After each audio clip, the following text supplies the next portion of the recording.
the facts, and that's why savvy investors work with us. Want to learn more? Text FREE to 833-898-0500, and we'll send our retirement readiness kit directly to your phone right now. If you want to use safe, low-fee annuities to build a retirement portfolio that will go up with the market and never lose money, get our retirement readiness kit today and see how this strategy can help secure your future. Text FREE to 833-898-0500. Text FREE to 833-898-0500. Amid massive flooding, Pakistani authorities struggling to keep a huge reservoir from bursting its banks after a last-ditch attempt to lower the water levels failed. Villagers were warned to leave their homes at the weekend, but there are local reports that not everyone made it out. The military has been brought in to rescue residents in 7 and neighboring villages, which have become inundated by water from the lake since the breach. On Sunday, officials diverted some of the water after Mancha Lake flooded 2 rural towns, but that was not enough to reduce the flooding to safe levels. But this plan is not without risk. Hundreds of other villages in the area have been flooded and more than 100,000 people left without homes. That's BBC's Phumza Fulani. Taiwan's president accusing China of conducting cognitive warfare by spreading misinformation, along with its regular, more traditional forms of military exercises. Townhall.com. The summer vacation season is winding down, and for the airlines, that means a return of business travelers is crucial to the bottom line. Leisure travel in the United States is roughly back to pre-pandemic levels, but airlines say business is still about 25% below 2019 levels.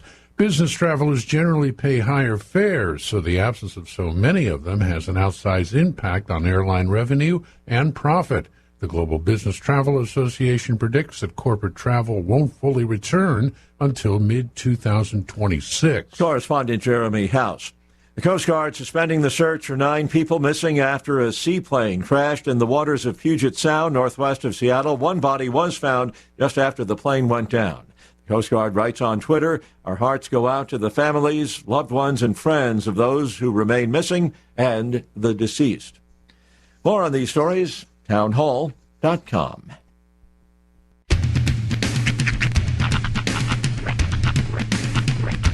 What in the wide, wide world of sports is going on here? I promise you, whatever scum did this, not one man in this force will rest for 1 minute until he's behind bars. Now let's grab a bite to eat. Yeah, come on. I feel the hot wind on my shoulder and the touch of a world that is older. I hit the switch and check the number. I leave it on and then I slumber. I hear the rhythm ringing through it. Flamenco guitar and cumbia music. I hear the talking of the DJ. The devil listen, what does he say? I'm on a Mexican radio. I'm on a Mexican radio. Broadcasting live from high atop the J.P. White Building in downtown Roswell, New Mexico. It's Mornings with Mike Winters on 106.5 Roswell's Talk FM. Is that what I sound like when I talk? Now, here's your host, Mike Winters. And good morning, one and all. Welcome to Mornings with Mike Winters. I am he. That would be me, Mike Winters. Happy Tuesday, everybody. Yeah, buddy. This is not Monday. That's right. It's not Monday. You know what? That should be on a shirt somewhere. Tuesday. It's not Monday. There you go. Happy Tuesday, everybody. Right. Hope all of you had a delightful Labor Day weekend. I did. Those especially that got to enjoy 3 days off. Yes. The lack of labor. Yes. Although, in fairness, I did use that time to labor. Yes, to labor. Good. To labor in other ways. Self-laboring. Yes. Which sounds naughty. It's not. It's not. No, I chose to exercise my side hustle as much as possible this weekend. Good. Yeah, it was nice. Good. Nice, cool weekend. It was actually the temps were reasonable. Yeah, it wasn't bad. Although yesterday got a little warm. It was in the 90s yesterday. Yeah. Yesterday got a little warm. I had plans for yesterday, and those plans fell through in a big way. Oh, I'll tell you all about that. Okay. All right. Sounds delightful. I know some inside information as to as to an event that happened yesterday that the city was talking about. Oh, okay. Let's put it that way. All right. So I'm intrigued. Well, my plan was, since it was Labor Day, kind of the unofficial end of summer, day off of school, I figured I'd go pick up the kids from mom's house and, take them to the pool. Go to the pool. Go grab, go get some swim time in. All right. But before I did that, just because I know what happens, every time I go to do a thing, that place will be inevitably closed or something will happen, and I have to explain to a screaming child in the back seat why I can't control the inevitable. Right. So while I was headed to my house to get the kids swimsuits, some towels, and sunscreen and stuff, I passed by the aquatic center and noticed that the parking lot wasn't as full as I expected it to be on Labor Day Monday. So I went around. I went around and looked at the pool. I was like, well, there's nobody outside. Maybe it's still early. Maybe there's just nobody showed up yet. So I went back around, pulled in, and went inside and asked, just curious, are you guys open today? He said, well, the pool is going to be closed today because there was an incident in both pools. I'm like, in both pools? A Baby Ruth incident? That's what I said. That's exactly what I said too. I was like, are we talking about like a Baby Ruth incident here? Or he just said there was an incident. All right. So I left, I walked out, and I immediately grabbed my phone and texted Allie, Misty's stepdaughter, who works at the pool, because I needed to know. Inside. I needed to know. Inside track, yes. And I'm not going to give a whole lot of detail here, but from what I've gathered, the incident occurred when someone decided that they were going to be adventurous and try out the speed slide. Uh-oh. Okay, for those who don't know, the proper protocol when going down the speed slide, you cross your legs, arms across your chest. That's the best way to achieve good speed. Yeah. Good, flow. And keep the water from hitting your regions. And keep yourself from getting essentially a water enema. Racked. So, well, it happened, and the person made it out of the pool and proceeded to walk, realized there was a problem and tried to get to the bathroom. Got to basically the basketball hoop, and that's where the problem started. Uh-oh. Right. And so she made it to the bathroom, got everything cleaned up, apologized profusely. Yeah. And then jumped into the inside pool. Oh. At this point, you leave. You grab your towel. Wow. So she tainted two pools? She jumped back in. I'm probably talking out of school here. I'm probably going to get in trouble for telling the story, but I was amazed. Wow. So they had to go through a whole process. What's funny is they posted a picture of somebody in like a hazmat suit cleaning the bottom of a pool. Like, that's not here. Somebody reverse image search that and see where they got that picture. Wow. So yeah. Wow. That's best laid plans of mice and men. That's right. Well, sorry to hear that. Yeah. I'm sure your daughter did not understand it. Did not least. But to the public, understand that top men are on and handling the situation. The pool will be handled. As opposed to ramen, top men. Not top ramen. You don't want to make top ramen in that water. No. Well, gamey. All right. Well, that's the way to. Just in case anybody was wondering what happened yesterday at the aquatic center. One way to wrap up summer with a bang. But I'm more of a whimper. I'm just going to do the rundown after that story. I don't call it the rundown. I have nothing to top that. I just don't. I'm sorry. I got nothing. I cleaned my patio this weekend. That's about my highlight of my weekend. I didn't know. I cooked chicken. So did they. They cleaned their patio. Oh, man. As I was telling that story, I'm like, I'm going to catch so much flack for this later. This is why we don't tell you stuff, Sean. Well, it happens. But pro tip. You know I have a microphone connected to a cable connected to the public, all right? You don't tell me these things. Well, hopefully. The good news is I'm pretty sure none of them listen. Hopefully everything got rectified and is good to go. Come on.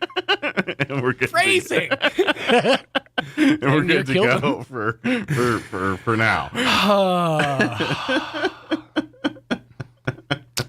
I'm going to do the rundown. Oh, man. Here in just a few minutes, poor Robert Sherman's going to join us from the Walker Aviation Let's Museum clean in here. It's and fine. follow that story. But he'll give us an update on what's happening over at the museum. Of course, I always want to invite folks to come out and check the museum out and visit when you're at the airport there. Yeah. So we'll get an update from Robert here in just a few. In the 8 o'clock hour, about 8:15, we're going to replay an interview. Freddie Sosa from Richland joined us on Friday. They've got their big barbecue competition and presentation of the American Patriot Award to our local first responders. They've got all that going on this Saturday, their big event. So he talked about that and then talked about vehicles inventory on the lot right now at Richland. So we'll play that conversation for you here at 8:15. And then in the 9 o'clock hour, about 9:15, Bob Power is going to join us. And he's going to invite everyone out to a big 9/11 tribute event that's happening Saturday at 11 a.m. at the mall.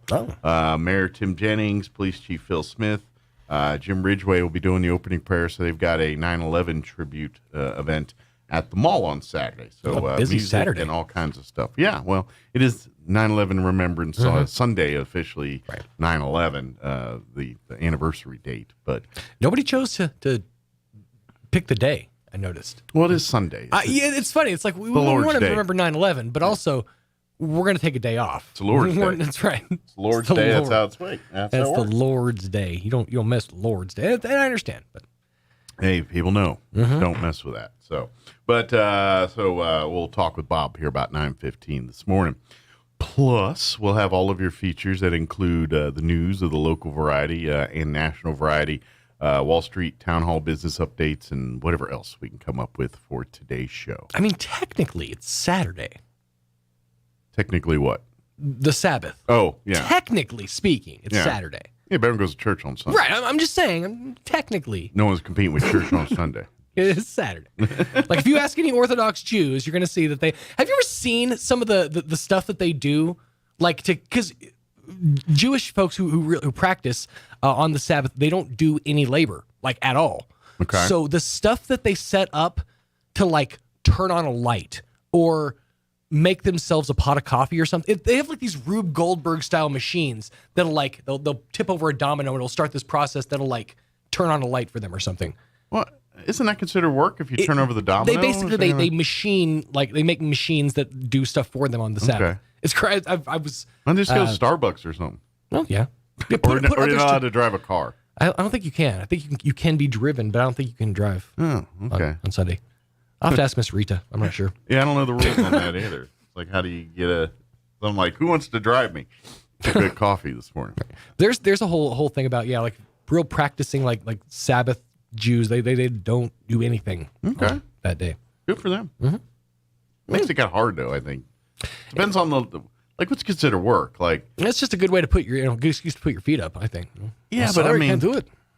But like if you can't even make yourself a sandwich, that's considered work. I mean, that doesn't seem right. Of course, are you supposed to be fasting during I think Sabbath? That either they fast or they have others do for them. I'm not totally sure exactly. Others fast for you? No, others prepare stuff for you. Oh.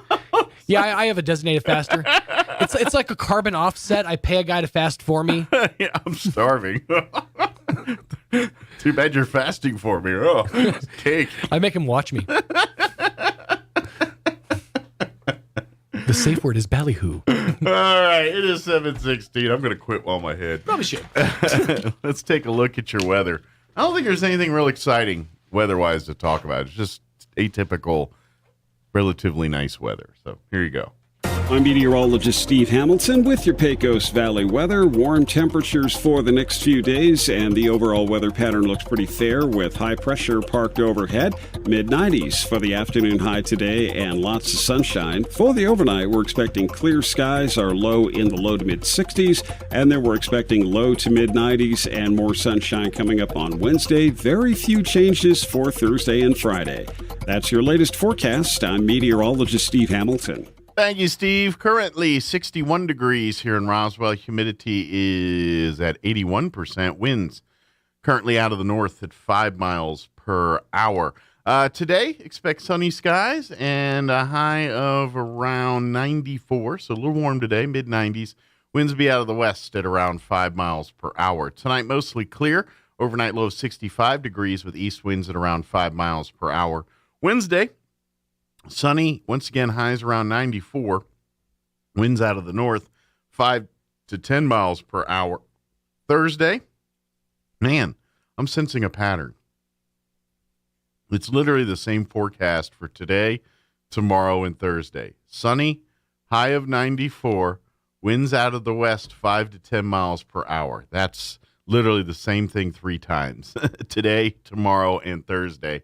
Friday, they change it up to sunny with a high of 95. And then looking at the weekend, sunny 92 for Saturday. There is a slight chance of rain Saturday night, and partly cloudy and 87 on Sunday. So it looks like we're floating mid-90s and sunny for most of the week here. All right, it is 18 minutes after 7. We're going to get you up to date with the Roswell Livestock Report, and then a quick commercial break, and then Robert Sherman from Walker Aviation Museum is going to join us on the other side. Don't go away. You're listening to Mornings with Mike Winters. Good morning, this is Smiley Wooten at the Roswell Livestock Auction. A nice Tuesday run of cattle following some green grass, and Labor Day Monday we expect to sell 650 head. Breaking down like this: 100, 125 weighing cows and bulls, 100, 125 pairs bred cows, 400, 450 calves and yearlings. Today's sale will include 25 cow-calf pairs, the Goss family Weed, New Mexico, excellent quality black whiteface, red whiteface English crossbred cows with Angus calves that size. These pairs 6 to 10 years old.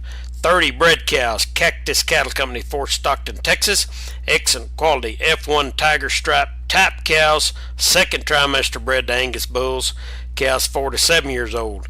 30 bred cows, Netherland Ranch, Artesia, New Mexico, excellent quality Charolais crossbred cows, bred to Charolais and Hereford bulls. These cows 6 to 10 years old. Also 84 calves, Reputation quality Netherland Ranch, Artesia, black whiteface Angus and Charolais crossbred calves, Bovinshield Gold 8-way at Brandon. These calves 450 pounds. 55 calves, light yearlings, Angeles Ranch, Orla, Texas, good quality black Angus crossbreds, thin condition, 650 pounds. 25 calves, Mr. Bo Bamberg, Roswell, excellent quality black whiteface Angus and Charolais crossbred calves, cattle weaned 48 days, 2 rounds of shots, 375, 500 pounds, and 20 calves, Mr. Matt Stockton, Dexter, New Mexico, good quality black whiteface Angus crosses, cattle weaned 45 to 60 days, 2 rounds of shots, 350, 450 pounds. Sale time this morning be 9 o'clock. Sell pairs of bred cows 9:45. Be selling calves and yearlings about 10 to 10:30. We expect to sell 650 head today. This is Smiley Wooten, Roswell Livestock Auction.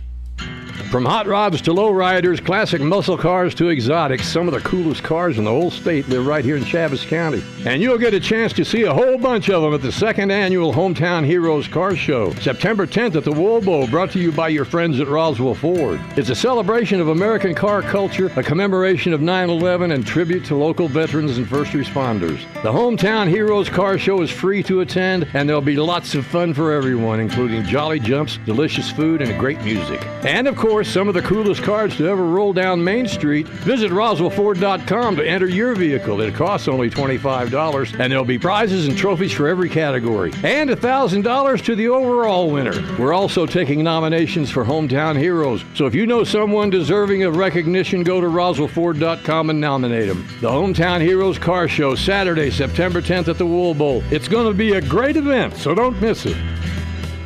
The season roars on for your Roswell Coyotes, and coming up this Friday night, your Coyotes are back on the road, headed to Los Lunas to take on the Tigers. 106.5 Roswell's Talk FM will have full coverage of the game. Join Art Sandoval and Kelly McDonald for the pregame show at 6:45 and kickoff at 7, with audio-only coverage available at ksvptv.com. Coyotes versus the Tigers of Los Lunas, Friday at 6:45 on 106.5 Roswell's Talk FM, with audio-only coverage online at ksvptv.com. Here's a Mornings with Mike Winters fun fact. The first toilet being flushed in a motion picture was in the movie Psycho. Mike thought it was Gone with the Wind. Here's Mike Winters. And good morning. It is 22 minutes after 7 o'clock, and joining us in studio this morning from the Walker Aviation Museum, Robert Sherman back with us. Good morning. Hey, Mike. How are you doing today? Good. Good. I always look forward to come talking to you. I feel like I'm talking to one of my brothers. Well, we look forward to having you each time, really. too. Matter of fact, I had someone just over the weekend ask when you're coming on again. They like listening to our discussions about history and military and stuff here. We got people that can't wait for you to come on, too. So the feeling is mutual. So. Oh, okay. For folks who are thinking, well, what are we talking about here? Robert joins us each month from the Walker Aviation Museum, and if you've never heard of or familiar with, it is a beautiful little museum located in the Roswell Air Center there at the airport. And it is a museum that celebrates and informs everyone about the role of Roswell Army Airfield, later known as Walker Air Force Base, and what its role during World War II. And, of course, also it also informs and educates folks on our Cold War role here in this area with the intercontinental ballistic missiles and things like that in our area. So really that museum kind of covers those two areas, the Air Force Base and our Cold War role here. And it's a great little museum talking about the history. So that's, I ran into an individual a few days ago at the museum, and he kind of reinforced exactly what you're saying, is that at one time with the Atlas missiles surrounding Walker, and with this being a premier atomic bomb, bomber base. And then 1967, I guess it was, when they built Goddard, they built it, underground. And I know my dad, living up on West 8th Street, in his double-car garage, he had a bunker that buried down through the cement and underground. And this gentleman said, my dad, when he left his house, he was living somewhere out there, and they had a bunker in their house, too. It's just kind of like Roswell was kind of like the Russians go, Roswell, New Mexico, we know where that is. 'Cause that's if there was ever a conflict, like during the Cuban Missile Crisis, Roswell was just like, it was kind of the one that was the beeping on the map over there in Russia. So it was kind of scary at that time. So it's something that a lot of us just kind of didn't think about much, but it was here. And that's something that's kind of talked a little less about in history. But during that 60s and in that era, there was a lot of homes across the country building these fallout shelters. In essence, little, in the Midwest, they probably served storm shelter / fallout shelter. But, on the coasts and things, a lot of people were building. And when you still see homes for sale from that era, sometimes those properties still have those old fallout shelters on them, or there's a room inside in the basement of the home that's delineated as a place. You open my dad's garage, and there's a big 8 by 4 foot piece of plywood laying there, and you pull that away, and underneath it's a little tiny stairs going down underneath the foundation of the house. Little bunker fallout area.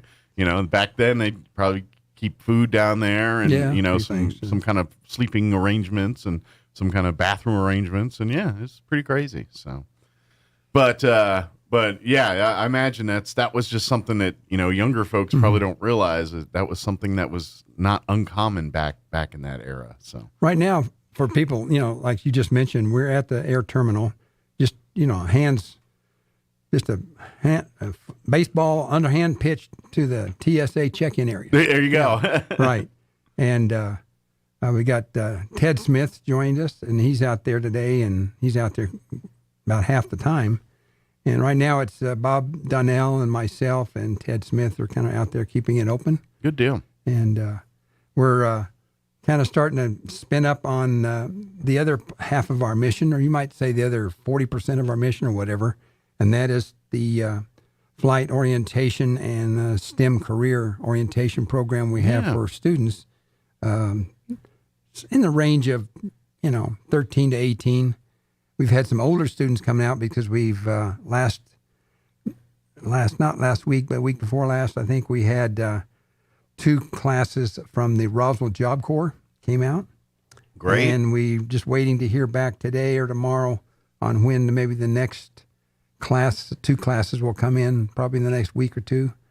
And we're waiting to, hopefully get some Roswell Independent School District middle school folks to come on out, and so we can kind of show the kids around. And what we, unfortunately, because we only have 2 flight simulators, we like to have ideally about 8 students come out for about 2.5 to 3 hours. Gotcha. Okay. And we can give them a little history, and then we give them an orientation on the flight simulators. We break them into 2 groups of 4, and then the 4 pilot, co-pilot, and they get to trade off. They get to get on the simulator for about an hour. Yeah. And gives each one of them about 25 to 30 minutes each.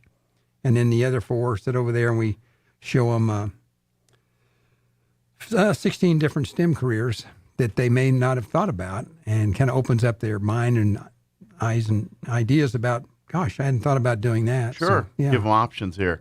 And and another cool part, with those simulators and things, if say one of these students get on there and they really like it, in essence, they can get like a license almost, that they work with the card, and they can come back on their own, and assuming they present the card and everything and go through the training and all that stuff, they'll actually get to check it out like a library, and sit and work on it from time to time when it's free. So if you got some of the kids in the group that really take an interest to this and say, you know what, I want to keep doing this. I want to be a pilot someday, or I want to, do.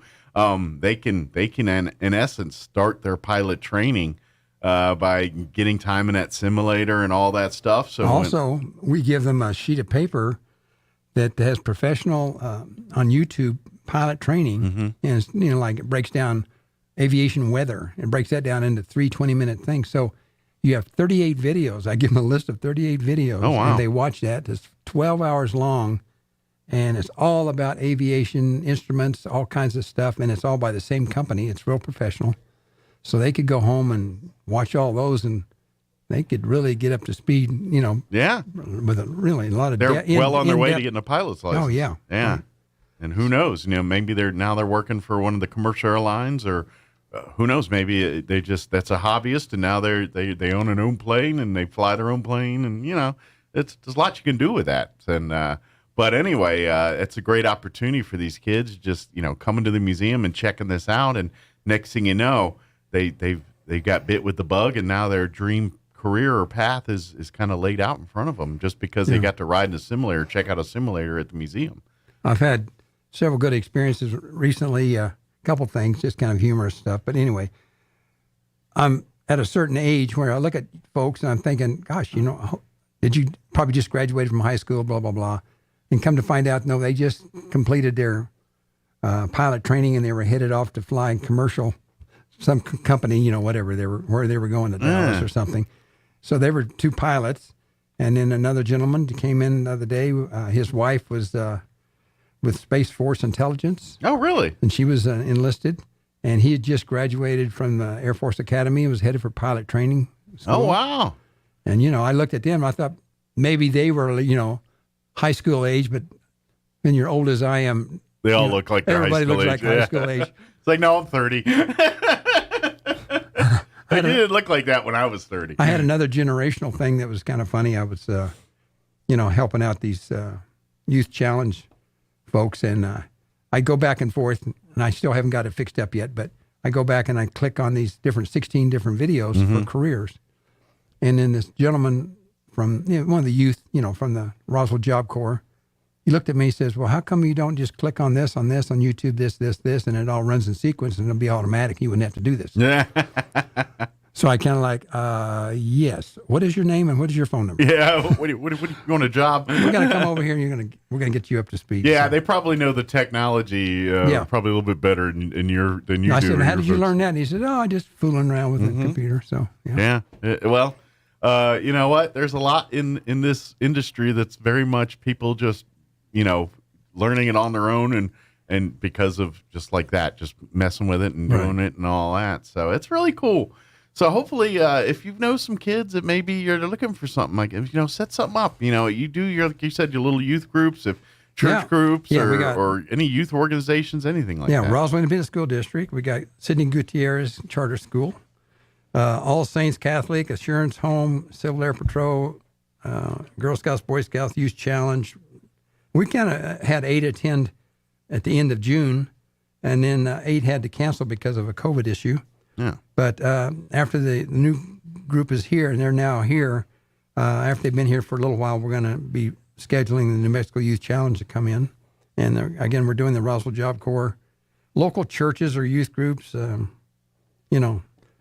And even we've contacted the folks in Dexter, Hegerman, or Artesia. They wanted to drive up, and they just need to coordinate with us about a week in advance so we can get some people to get on the flight simulators to help them out. Good deal. Excellent. That's great. So please reach out to the museum if you have a group that, you know what, this might be something great for our group to try out. And the museum would be happy to make accommodations and help out with that. When you come in our museum, we have 2 touchscreens that are very similar to the ones that are the UFO Museum, because we actually helped develop the ones at the UFO Museum, a couple years ago. Mm-hmm. They spent about $80,000 just on the upgrading the Walker Aviation part.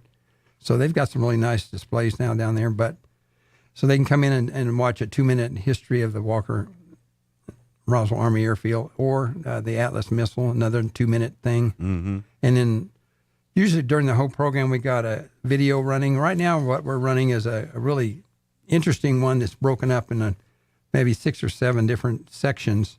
And Gary Sinise does the narration. I mentioned it, I think, last month. Mm-hmm. It's you can find it on YouTube. It's called the Enola Gay B-29 Superfortress / the bomber that dropped the atomic bomb. And it talks about the history of developing the B-29 and developing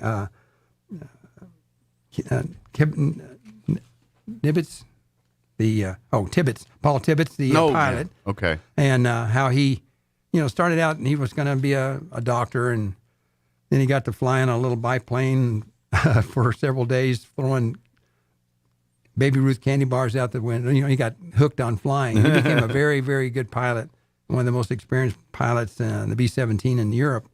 And they got him to come over and fly and be with the Silver Plate. Now, the Silver Plate modification of the B-29 was the ones that were modified to carry the atomic bomb. Okay.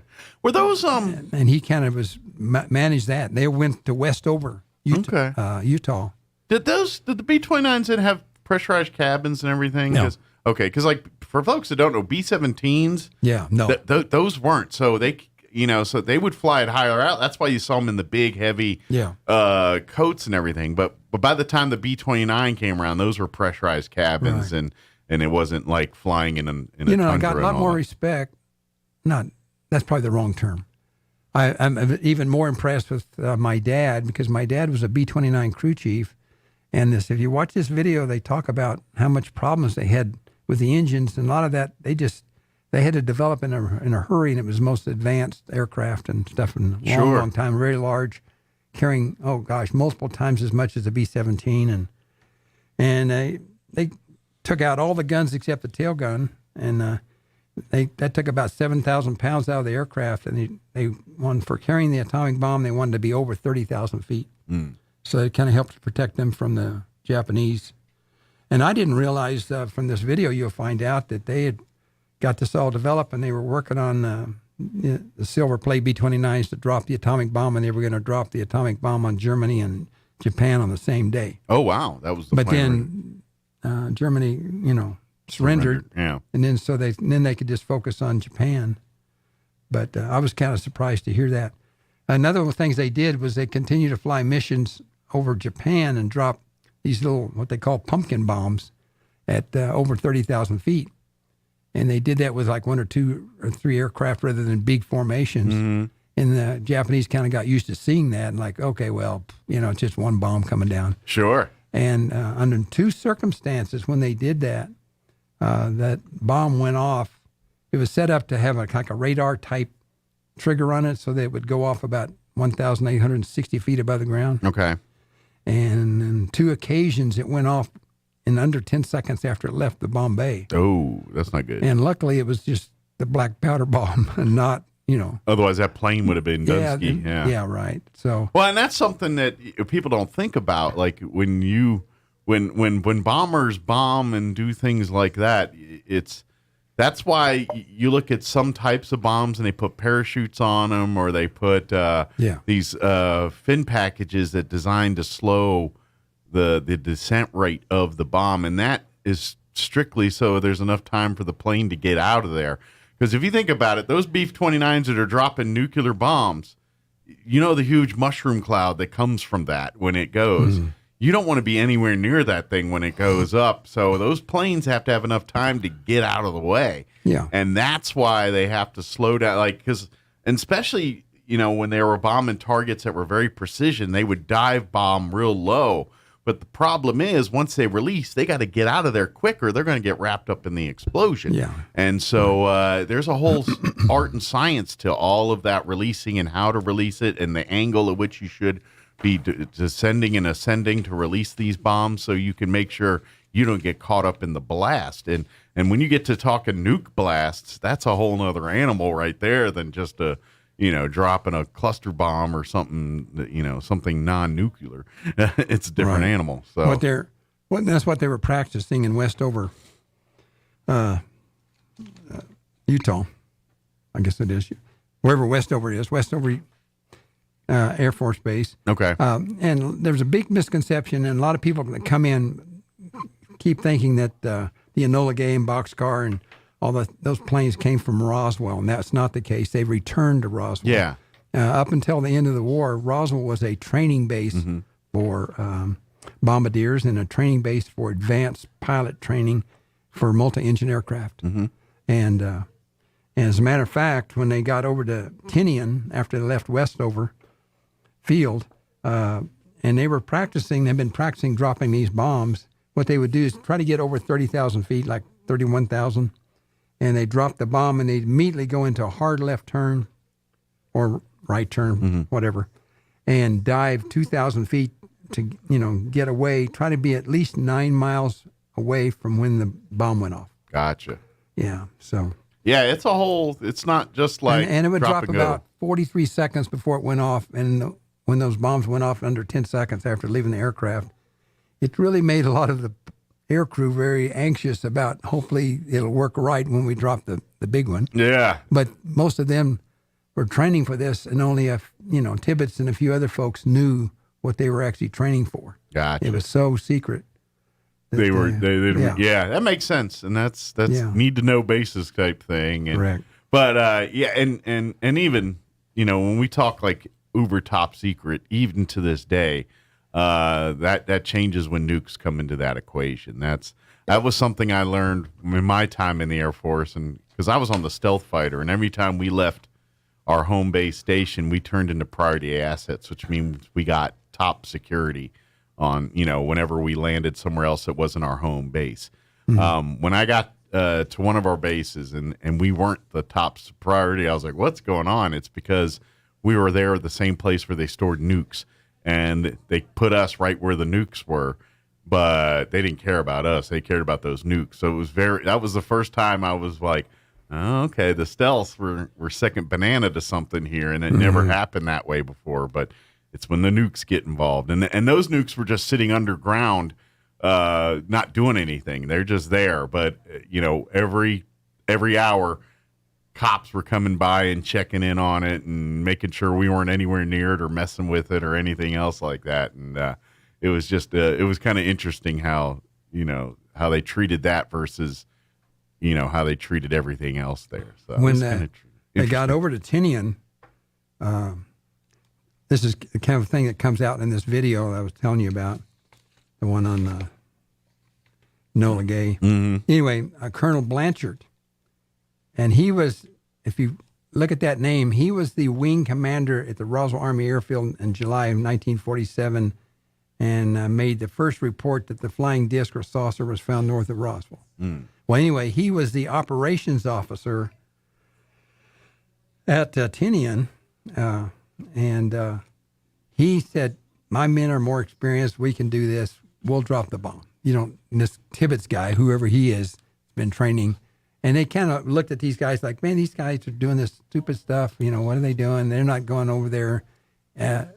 General LeMay wouldn't let Tibbetts fly missions over Japan because he had too much information on what was going on, and he was too valuable he got captured, he would have been a problem. Got shot down or something. Yeah. So he didn't fly any of the missions, but so they took Colonel Blanchard up on a practice run, and how they dropped the bomb and did stuff. And he was sitting in the jump seat. Apparently, there was a seat where he could sit up in the cockpit area. Mm-hmm. And the mission was about, after they went ahead and made the drop and did severe maneuvers and did stuff, he just said, "Okay, I guess you guys can go ahead and do this." You didn't realize that was so complex, and they'd really been working on the maneuvers and stuff. He thought he'd go in there and just, yeah, we can do this, no big deal. And then they realized, because he didn't know. I mean, he hadn't been briefed, what they were going to drop or anything. Yeah.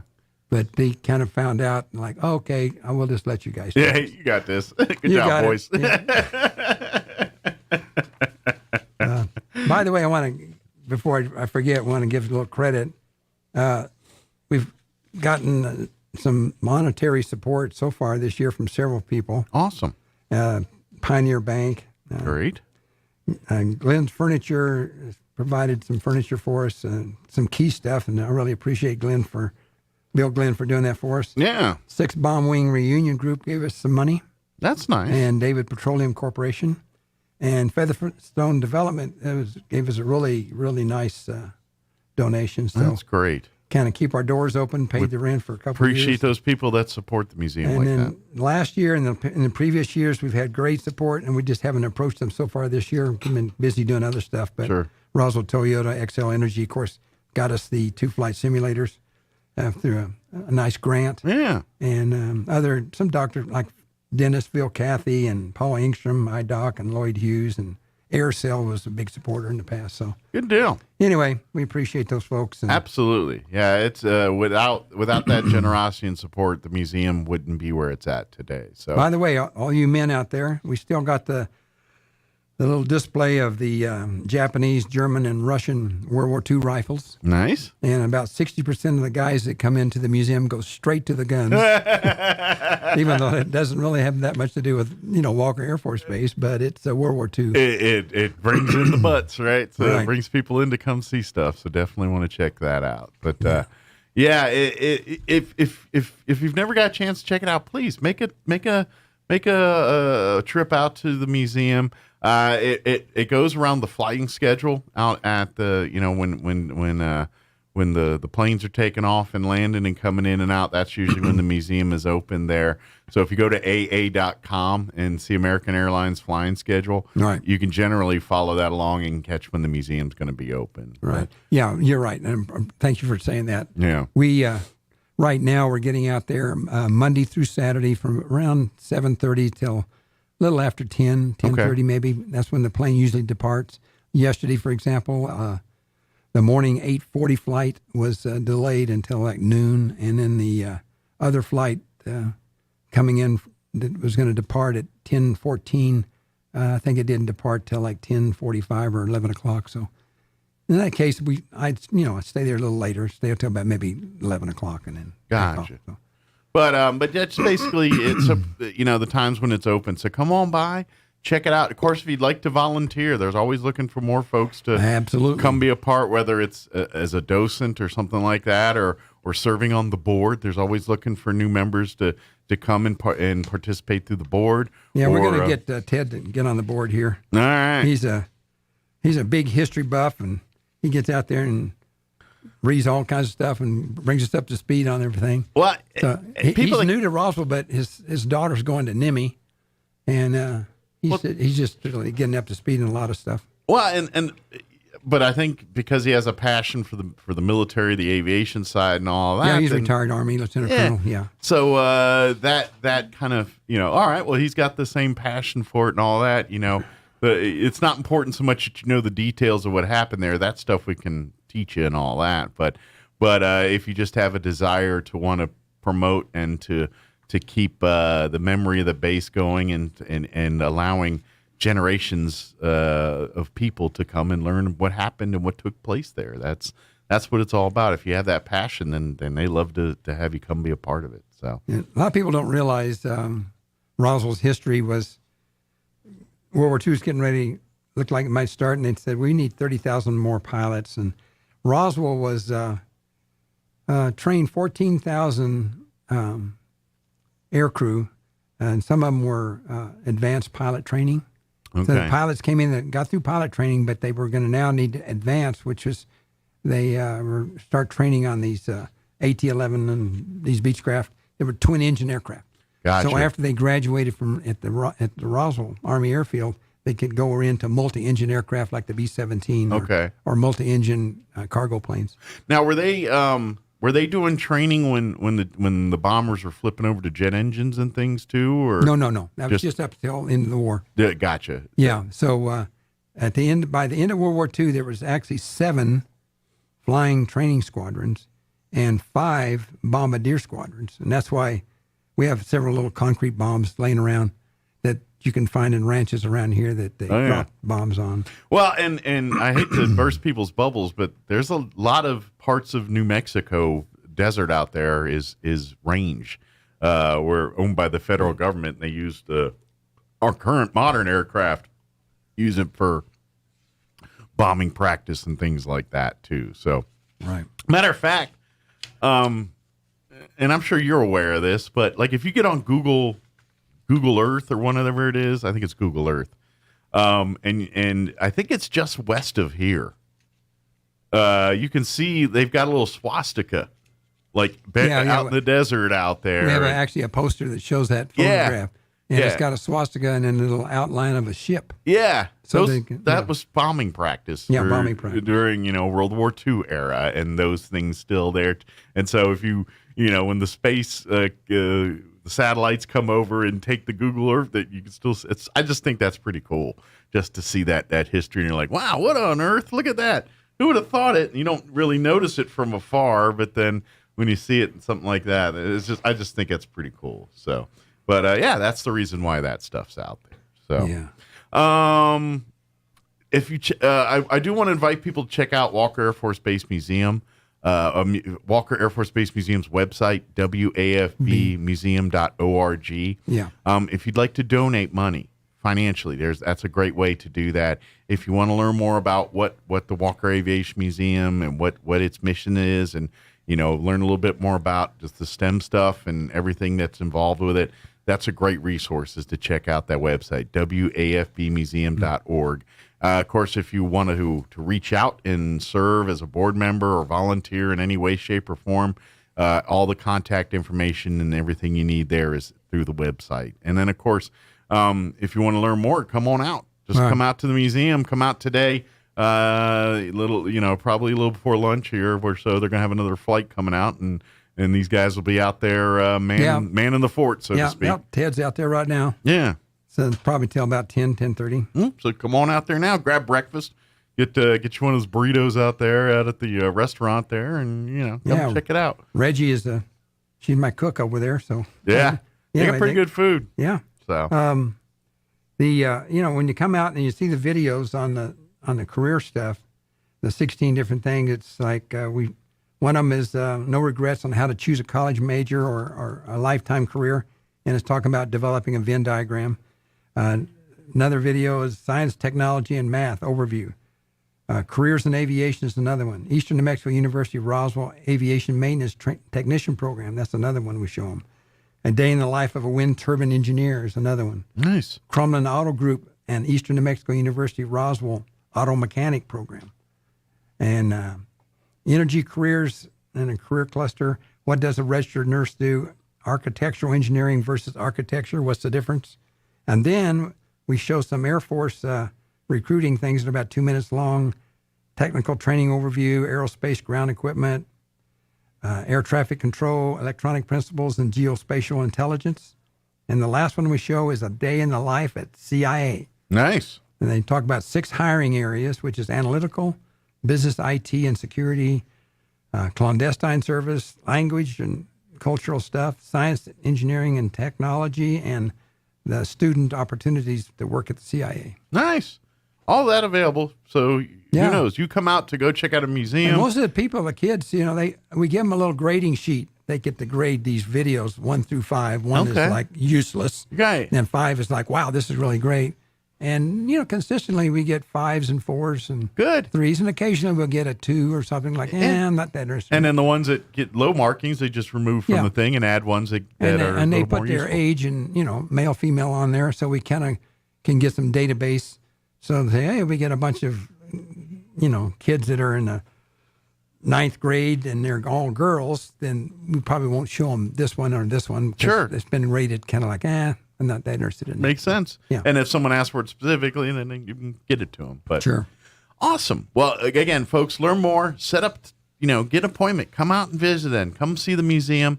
Learn more. WAFBmuseum.org is the Walker Air Force Base Museum. Go there and learn more about it. And then come on out. Come out to the air terminal and check out the museum during the flight times here and see it for yourself and talk to the folks. And I think you'll be really impressed. So good deal. Yeah.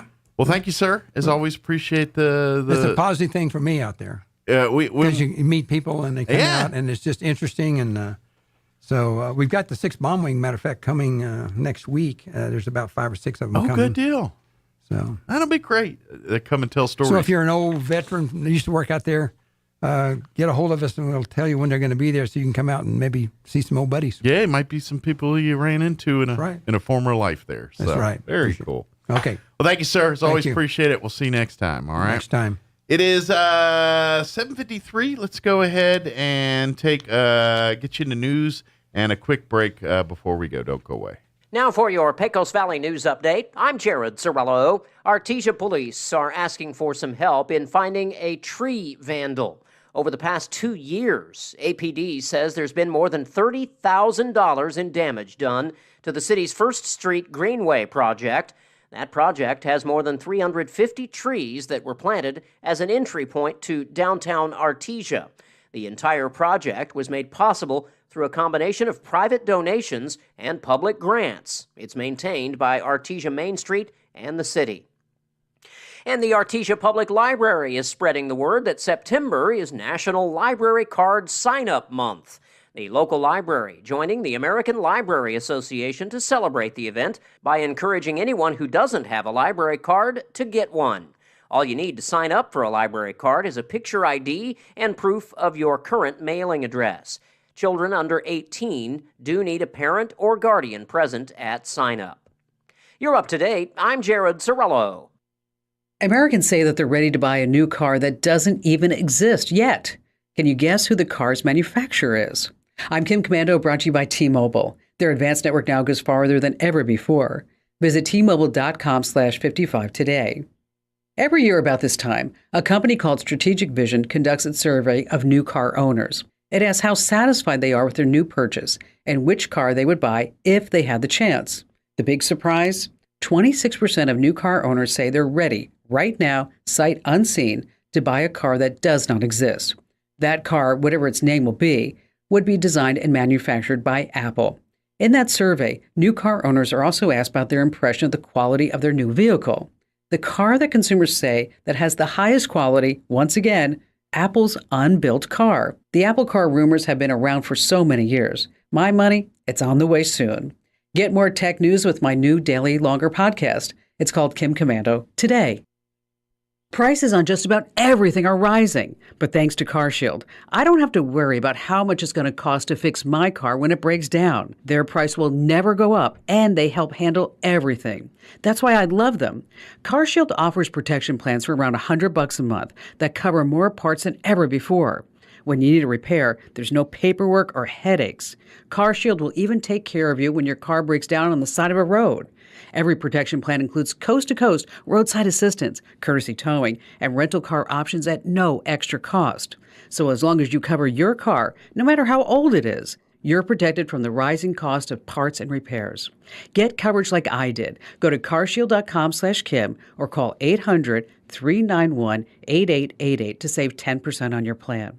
That's carshield.com/Kim or call 800-391-8888 to save 10%. That's carshield.com/Kim. With the Wall Street Business Report, I'm Bill Alexander. OPEC and allied oil-producing countries, including Russia, made a small trim in their supplies to the global economy on Monday. underlining their unhappiness as recession fears help to drive down crude prices, along with the cost of gasoline. The decision for October rolls back a mostly symbolic increase of 100,000 barrels per day in September. It follows a statement last month from Saudi Arabia's energy minister that the OPEC coalition could reduce output at any time. Officials say that most of Jackson, Mississippi should have running water soon, though residents are still advised not to drink straight from the tap. The water crisis has compounded the financial strain caused by an ongoing labor shortage and high inflation, and the flow of consumer dollars from Jackson and its crumbling infrastructure to the city's outskirts appears to be hitting minority-owned businesses the hardest. For the Wall Street Business Report, I'm Bill Alexander in Washington. Jennifer here from Trustmark Roofing, and I know you've heard me say that you can trust Trustmark, but I want you to know what that looks like in real life. A few years ago, we installed a beautiful new roof for an older woman who was recently widowed. She was an artist and colors were really important to her. So when she said she didn't like the color of a brand new roof, we took that seriously. She had picked the color and signed off on it, but I just kept thinking, if she's going to walk into her house every day and be disappointed, then we're just going to redo it. So we did. We ripped that beautiful new roof off and replaced it with a slightly different color, and she was thrilled. Yes, it cost us quite a bit of money to make her happy, but I want you to know you can trust Trustmark to make it exactly right every time. If you have any roofing needs, call us at 575-755-ROOF or find us online at trustmarkroofpros.com. Trustmark Roofing, we put people first. Richland Motors invites you and your family to the Richland Motors Barbecue Cook-Off and presentation of the American Patriot Award, honoring first responders on Saturday, September 10th at Richland Motors on West 2nd in Roswell. This cook-off is open to all skill levels and all mediums: wood, charcoal, pellets, wood chips, and electric. Prizes will be awarded for the best in brisket and best in ribs. Sign up now at rlchevrolet.com. Click the About Us tab and enter. Richland Motors Barbecue Cook-Off and presentation of the American Patriot Award, Saturday, September 10th at Richland Motors on West 2nd in Roswell. As farmers and ranchers, we're here for each other when times get tough. We talk about the weather, the markets, and the increasing costs of getting by that make our way of life challenging. But let's also be there for each other during the struggles we don't always talk about. It's okay to open up about farm stress. You're not alone. A healthy farm or ranch is nothing without a healthy you. Find resources to start the conversation on mental health at Here to Help NM. Sponsored by the National Institute of Food and Agriculture through the New Mexico Farm and Ranch Stress Assistance Network. No static at all. Your new home for talk radio is KEND Roswell. News this hour from townhall.com. I'm Rich Thomason.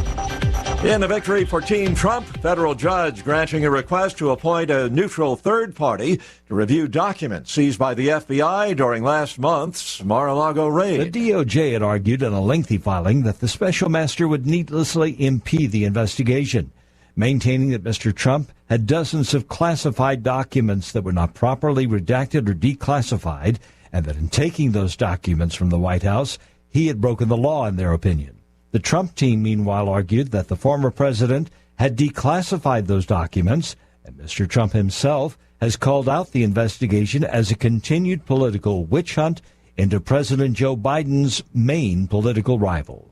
Ken Lorman reports. President Biden continuing to trash Mr. Trump's supporters, referring to them as MAGA Republicans. Biden rhetoric includes claims that those Republicans and conservatives pose a threat to democracy.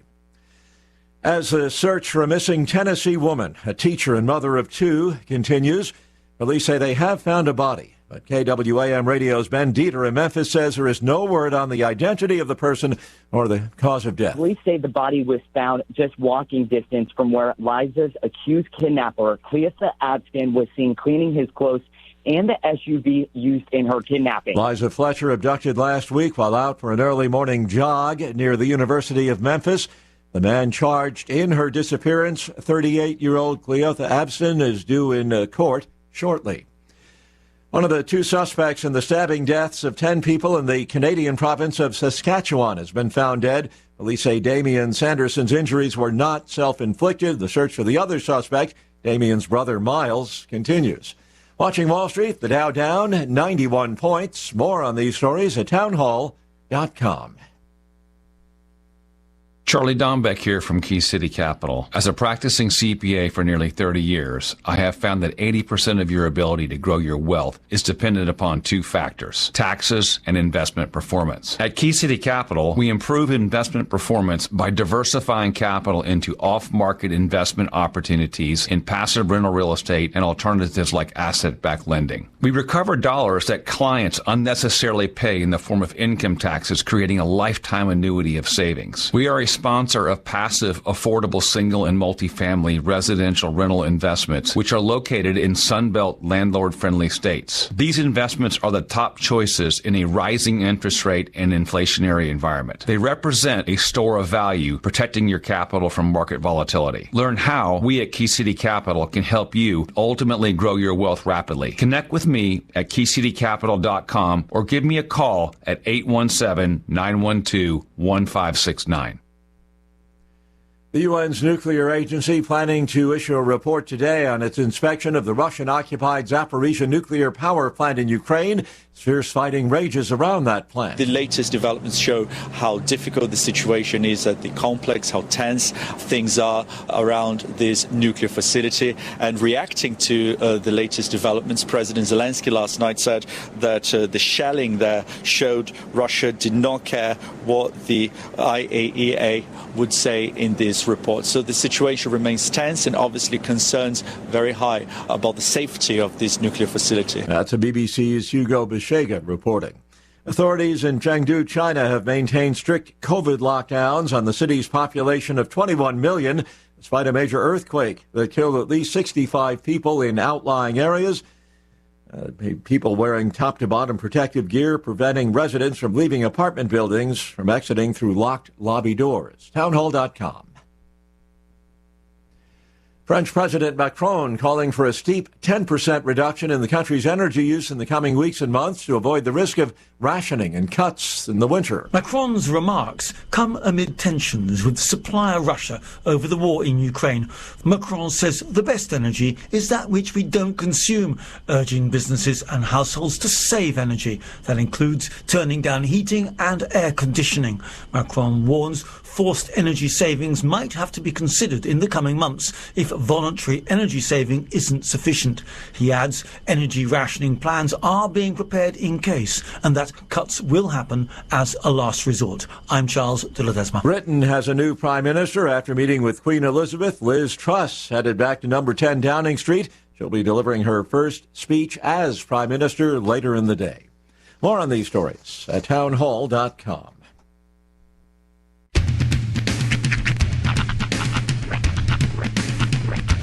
What in the wide, wide world of sports is going on here? I promise you, whatever scum did this, not one man on this force will rest for 1 minute until he's behind bars. Now let's grab a bite to eat. Yeah, come on. I feel the hot wind on my shoulder and the touch of a world that is older. I hit the switch and check the number. I leave it on and then I slumber. I hear the rhythm ringing through it. Flamenco guitar and cumbia music. I hear the talking of the DJ. The devil listen, what does he say? I'm on a Mexican radio. I'm on a Mexican radio. Broadcasting live from high atop the J.P. White Building in downtown Roswell, New Mexico. It's Mornings with Mike Winters on 106.5 Roswell's Talk FM. Is that what I sound like when I talk? Now, here's your host, Mike Winters. And good morning. It is 6 minutes after 8 o'clock. Welcome to hour number 2. The dumb deuce. Of Mornings with Mike Winters, right here on 106.5 Roswell's Talk FM. What he's referring to is right before I went on air, I saw a picture on Facebook. Apparently there's a trend where... a trend. Remember, trends pass, people. Yeah. Okay? They go away. Some things you can't reverse. Of course, you know, ear piercings get out there. Sure. people gauge their ears, and I'm not one of those people, but if that's you, more power to you. Or they get that big hoop Yeah, thing. the big loop, yeah. Well, apparently they're going one step further now.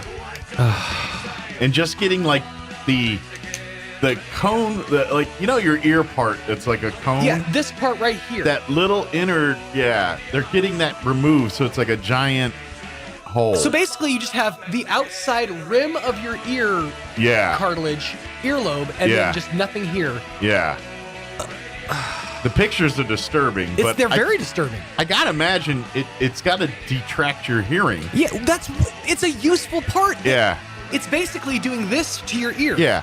Like kind of like kids. Have you ever seen the old school record players? Like a phonograph? The phonograph. I think is it Columbia or RCA. one of those uses as a RCA, symbol of their thing, and there's the dog there. Look, that cone projects the sound like your ear would. With a hole there, it's not going. You're going to miss a lot of sound, or it's going to be a lot of noise. Like your focused hearing now you're picking up something. You know what I mean? Behind you. Yeah, I gotta it's imagine really going to mess things up. Which I'm guessing it probably messes with equilibrium and some of that other stuff too. I'm just guessing. Not to I don't mention, know. every single conversation you have, you basically have to become Hulk Hogan. Yeah. Well, what? What happens when you start running? Do you start whistling? Like every time you run or move, you just hear this whistling noise everywhere you go. No, what I do is I put a spinner in there so that every time I run it, it actually generates electricity. There you go. Yeah. Well, see, now if you're doing stuff, constructive, a small battery right there. Attachments or something, Keeps my cell phone charged. I just plug right in. We're close to Inspector Gadget being real. If I need a quick charge, I just spin around real quick. Turbines. Yeah, I put turbines in there. Oh, I got this thing I put in my backpack that charges my phone. I got it in my ears. I never want to give anybody a part of my body that they could loop a finger through and then pull. Yeah. I never want to do that. It doesn't sound like, and what happens at some point when you don't want this anymore? Right. I feel like it doesn't grow back like an ear piercing. You're right. You're right. Although we're moving into the future, I'm sure there'll be like synthetic ear just inserts. Get an ear, just pull it over like some kind of like a muff thing. You just pull it. Oh, it puts it right back in. I make bad decisions, but at the same time, I also regret those decisions like for months on end, usually over and over again. Yeah. Like periods, I'll just be walking down the street, like, oh, that's right, you did that. I feel like this is something I would never forgive myself for. Like I could not live down. Like, oh, you did the ear thing again, didn't you? Like every now and again, I'll just be walking, like I'll just catch the fact that I have a club on one of my wrists. It's like, what? Well, that was a bad decision, but at least I didn't remove the inside of my ear. Well, and it's the weird irony is clearly someone does that to themselves because they want to draw attention. Right. Right. Mm-hmm. But then if you stare at them, then you're a creep. They get upset at you for, what are you looking at? Well, you put giant holes in your ear. How can I not stare at that? I'm looking at the freak show that stands before me, Gunther. You did this because you wanted some attention. Right. I'm giving you attention. Now quit complaining because you're getting attention. Now, what you do, you attach a chain from one ear insert down to the nose, probably a septum, down to the other one, and then that way you're attached. Well, and then you can put trinkets on there. Of course, with those things, you could go old school and get those. Remember those little plugs that come with bathtubs with the little chain? The chain, right? Boop boop, right in those little holes. Yeah, it pops out. You pull them out. I'm sorry. What was that? Lend me your ears. There you go. It's like that scene from Men in Tights where they just start throwing their ears at them up. Lend me your ears, yeah. Oh man, that scene is disturbing, but makes me laugh every time when people just start throwing rubber ears at him on the stage.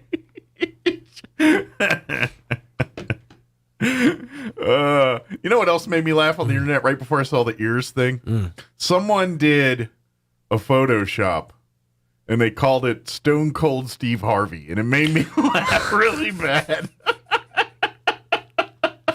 And it was Steve Austin and Steve Harvey combined together. Great. I love those. It was pretty good. I was like, that's funny. Stone Cold. And then I saw the ears, Harvey. and I'm like, so I got trumped by Stone Cold. If you want to say inappropriate things at a Family Feud, give me a hell yeah. My Terry Funk is basically my Stone Cold. It's just generic wrestler voice. It is. It's kind of a... I got to go to a loser has to lose the inside of their ear match. Yeah. Oh, by the way, I watched Sunday. Some of it anyway. Of course, they got the A&E's been showing like a kind of like a biography of wrestling. You know, each Sunday night they have a different. Well, they did this past Sunday. They had one on WrestleMania 1. Oh yeah, and that was interesting. Big I gamble. enjoyed, yeah, Big gamble, man. Say what you will about Vince McMahon, but he put every single cent he had on the line to make WrestleMania 1 happen. Yeah. He believed in it. So, although I got to say this, while a visionary, the dude wasn't necessarily the best idea man. Do you know what he wanted to call the original WrestleMania? Did they say it? If they did, I missed that part. The Colossal Tussle. Yeah, that doesn't sound right. It does not sound right at all.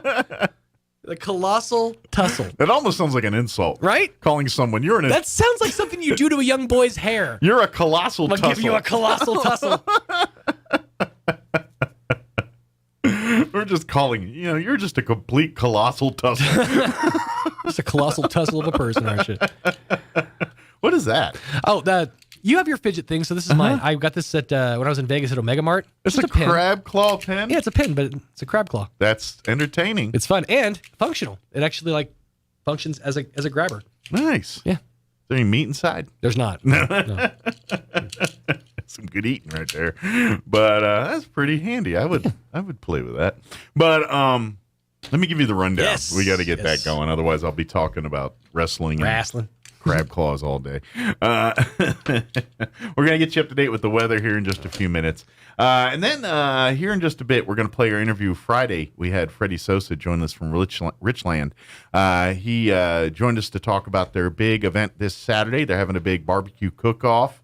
And they're also going to be nominating or awarding the American Patriot Award to our first responder local folk here, and they're going to do all on Saturday. But if you want to compete in their brisket and rib cook-off, game on. And it's all mediums, whether you are an electric person, smoking, crock pot, whatever, wood pellets, charcoal. I cooked this over a Bic. Whatever you cook it. You won't be there. Well, you might want to start now if you're cooking a brisket with a Bic. But really get that smoky flavor in there. You might want to get some butane flavor. Calluses on your thumbs too. It's really it's like 16 Bics. At least use a Zippo. Hold them down with rubber bands. Yeah, at least fancy up the Zippos. Yeah, that save your thumb a little that bit. That fluid it doesn't taste right with the meat. Yeah, it's a bad combo.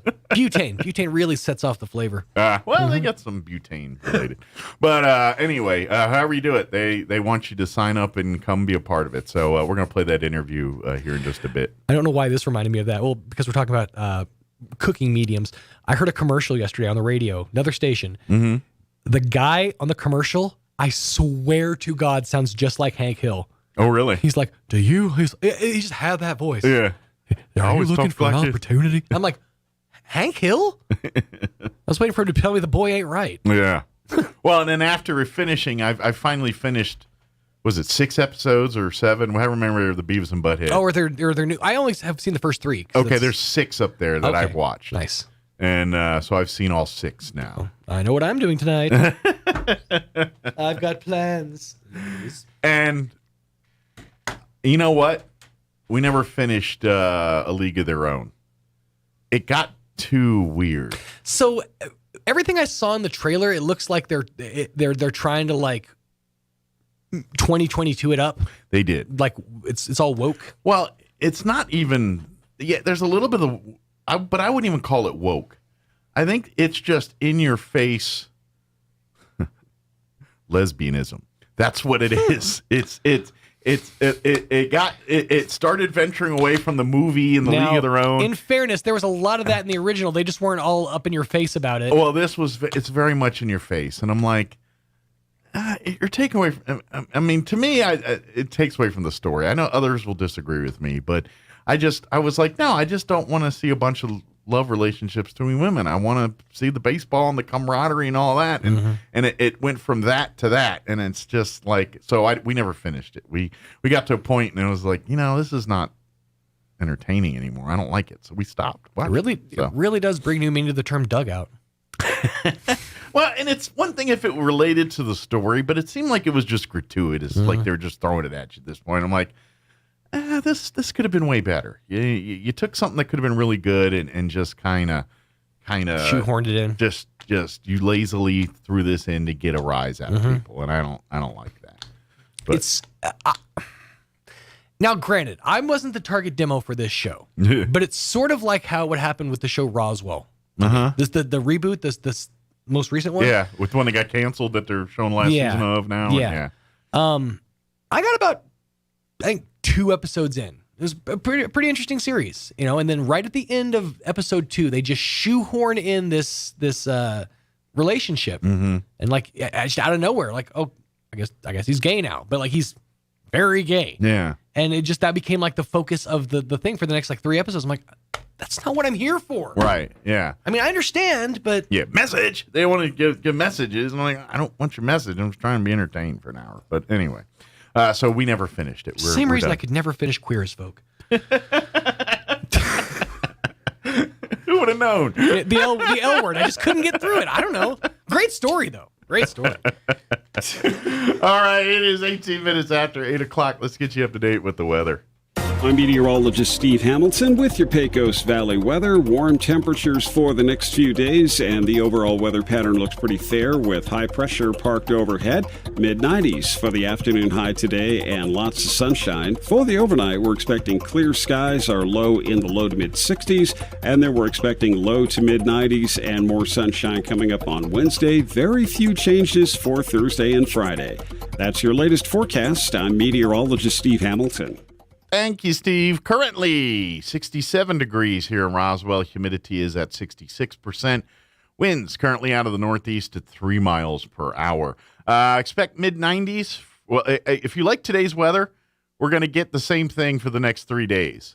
Literally the same thing. Maybe the winds are slightly from a different direction, but that's about it.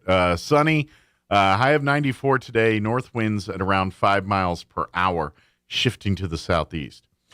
Tonight, mostly clear with an overnight low of 65. East winds at around 5 miles per hour. Tomorrow, sunny, high of 94. North winds 5 to 10 miles per hour, becoming east in the afternoon. I'm literally just reading the next day. That's almost word for word the same as the day before. And then Thursday is more of the same too. Sunny, high of 94. West winds 5 to 10, becoming southeast in the afternoon. So that's the slight difference. One's going from southeast the first day to east, then back to southeast. But it's all pretty much the same day the next 3 days here. Friday, 95 and sunny, so just a smidge warmer. And then looking at your weekend, partly cloudy, 92 for Saturday. There is a slight chance of some rain Saturday evening, and partly cloudy, 87 on Sunday. So a lot of the same, mid-90s and sunny for the week. That's what we're looking at most of this week. All right, it is 20 minutes after 8 o'clock. We're going to take a 2.5-minute commercial break, and then we're going to play our interview with Freddie Sosa from Richland on the other side. Don't go away. You're listening to Mornings with Mike Winters. When you think of home health care here in Roswell, what's the first thing that pops into your head? That's right, Frontier Medical. We've been doing it better than anyone else for over 20 years. From in-home nursing to physical therapy and so much more. Doctors and hospitals from Albuquerque to Lubbock and everywhere in between have been trusting their patients to us here at Frontier Medical. So when it's time to make a choice, remember Frontier Medical. 575-627-1112. Frontier Medical. Name to remember. Sometimes when you hit the road hits back. That's why MTA Mechanics and Tire carries major brands like Bridgestone, Cooper, and Michelin. Not only do you get top brand tires, but you also get a nationwide warranty. So wherever you are, MTA Mechanics and Tire has you covered. Stop by or let MTA come to you with their MTA Mobile Tire Shop, covering Roswell, Carlsbad, and Artesia. They can come to your home, office, or even the airport, and alignment is included on all sets of 4 tires. MTA Mechanics and Tires, getting you back on the road. When I'm ready for new furniture, I don't want to wait for it. I go to Glenn's Furniture, where everything is ready for immediate delivery. Beautiful power reclining furniture, gorgeous dining room sets and bedroom sets, and the world's most comfortable mattresses. Glenn's has the quality furniture I'm looking for at the best prices around, in stock and ready to go home. So don't wait around. Hurry to Glenn's Furniture at the corner of Union and Alameda, delivering for free since 1953. Find your path to a greater future at Eastern New Mexico University. With degrees offered both on campus and online, ENMU has the flexibility that you're looking for, and with the New Mexico Opportunity Scholarship, New Mexico residents can now start, continue, or finish their bachelor's degree tuition-free at ENMU. For more information, visit enmu.edu. Eastern New Mexico University. Student success, that's what we're about. Another week of football action is in the books, and coming up this Friday night, your Goddard Rockets return home to the Wool Bowl, squaring off against the Patriots of Miyamura High. Chris Deck and Chris Roybal will have you covered with the pregame show beginning at 6:45 and kickoff at 7. Rockets versus the Patriots of Miyamura High, Friday night beginning at 6:45 on Fiero 106.1 FM and online at ksvptv.com. Southeastern New Mexico's sports authority, then, now, and always. Here's a Mornings with Mike Winters fun fact. Elephants use these skin folds on their bodies to crush mosquitoes. Mike Winters uses his to hide M&Ms. Here's Mike Winters. Joining us in studio this morning from Richland Motors, Freddie Sosa back with us. Morning, Freddie. Morning. How are you? Doing great. How about yourself? Wow. Not too bad. Just trying to wake up a little bit. Trying to get moving and get out and about your day. Well, good news is you finally got cars to sell and things. This is a great, it's finally starting to see some vehicles show up on the lot there, and you guys are able to offer some great products for people. Yeah, we got 4 truckloads in of vehicles at the end of last month. Good. We sold quite a bit of them the last 2 days of the month. I'm sure that first truck that rolls in, they're probably, I want that one. People are picking them as they're backing them off the truck. Well, the first truck that came in was a truck full of Tahoes, and those sold that very first day. They were in demand, weren't they? Yeah. A lot of people waiting for some Tahoes. Yeah, every one of them was already reserved except for one, but all of them sold that day. And then we got another 2 truckloads of half-ton trucks and a couple of 2500s. Nice. We have one of the 2500s still available, and probably about 7 or 8 half ton. Okay. Ranging anywhere between a Denali and a Trail Boss. Nice. And then quite a bit of small SUVs. So nice. And that's what's really in demand, isn't it? It's people are, especially in this part of the woods here, that's what people are really still looking for, is the big trucks, the half tons, dualies, the ones that are working people vehicles. That's what they're looking for. So the half ton truck in southeastern New Mexico has been our bread and butter for as long as I can remember. Mm-hmm. And so and then we've gone 2 months, maybe a little bit more, without having even a half-ton truck on our lot. Wow. And so the fact that we have 7 or 8 of them to choose from right now is a big deal. I wouldn't suspect they make it past the end of next week with them all being on the lot. But, and with the event coming up next weekend, next Saturday, the odds are there's going to be a lot of people on the lot, thinking about barbecue, and they're like, "Ooh, look at that nice truck over there." We're going to take that home while we're at it. Yeah. Well, and that's God willing, that's the hope. Exactly.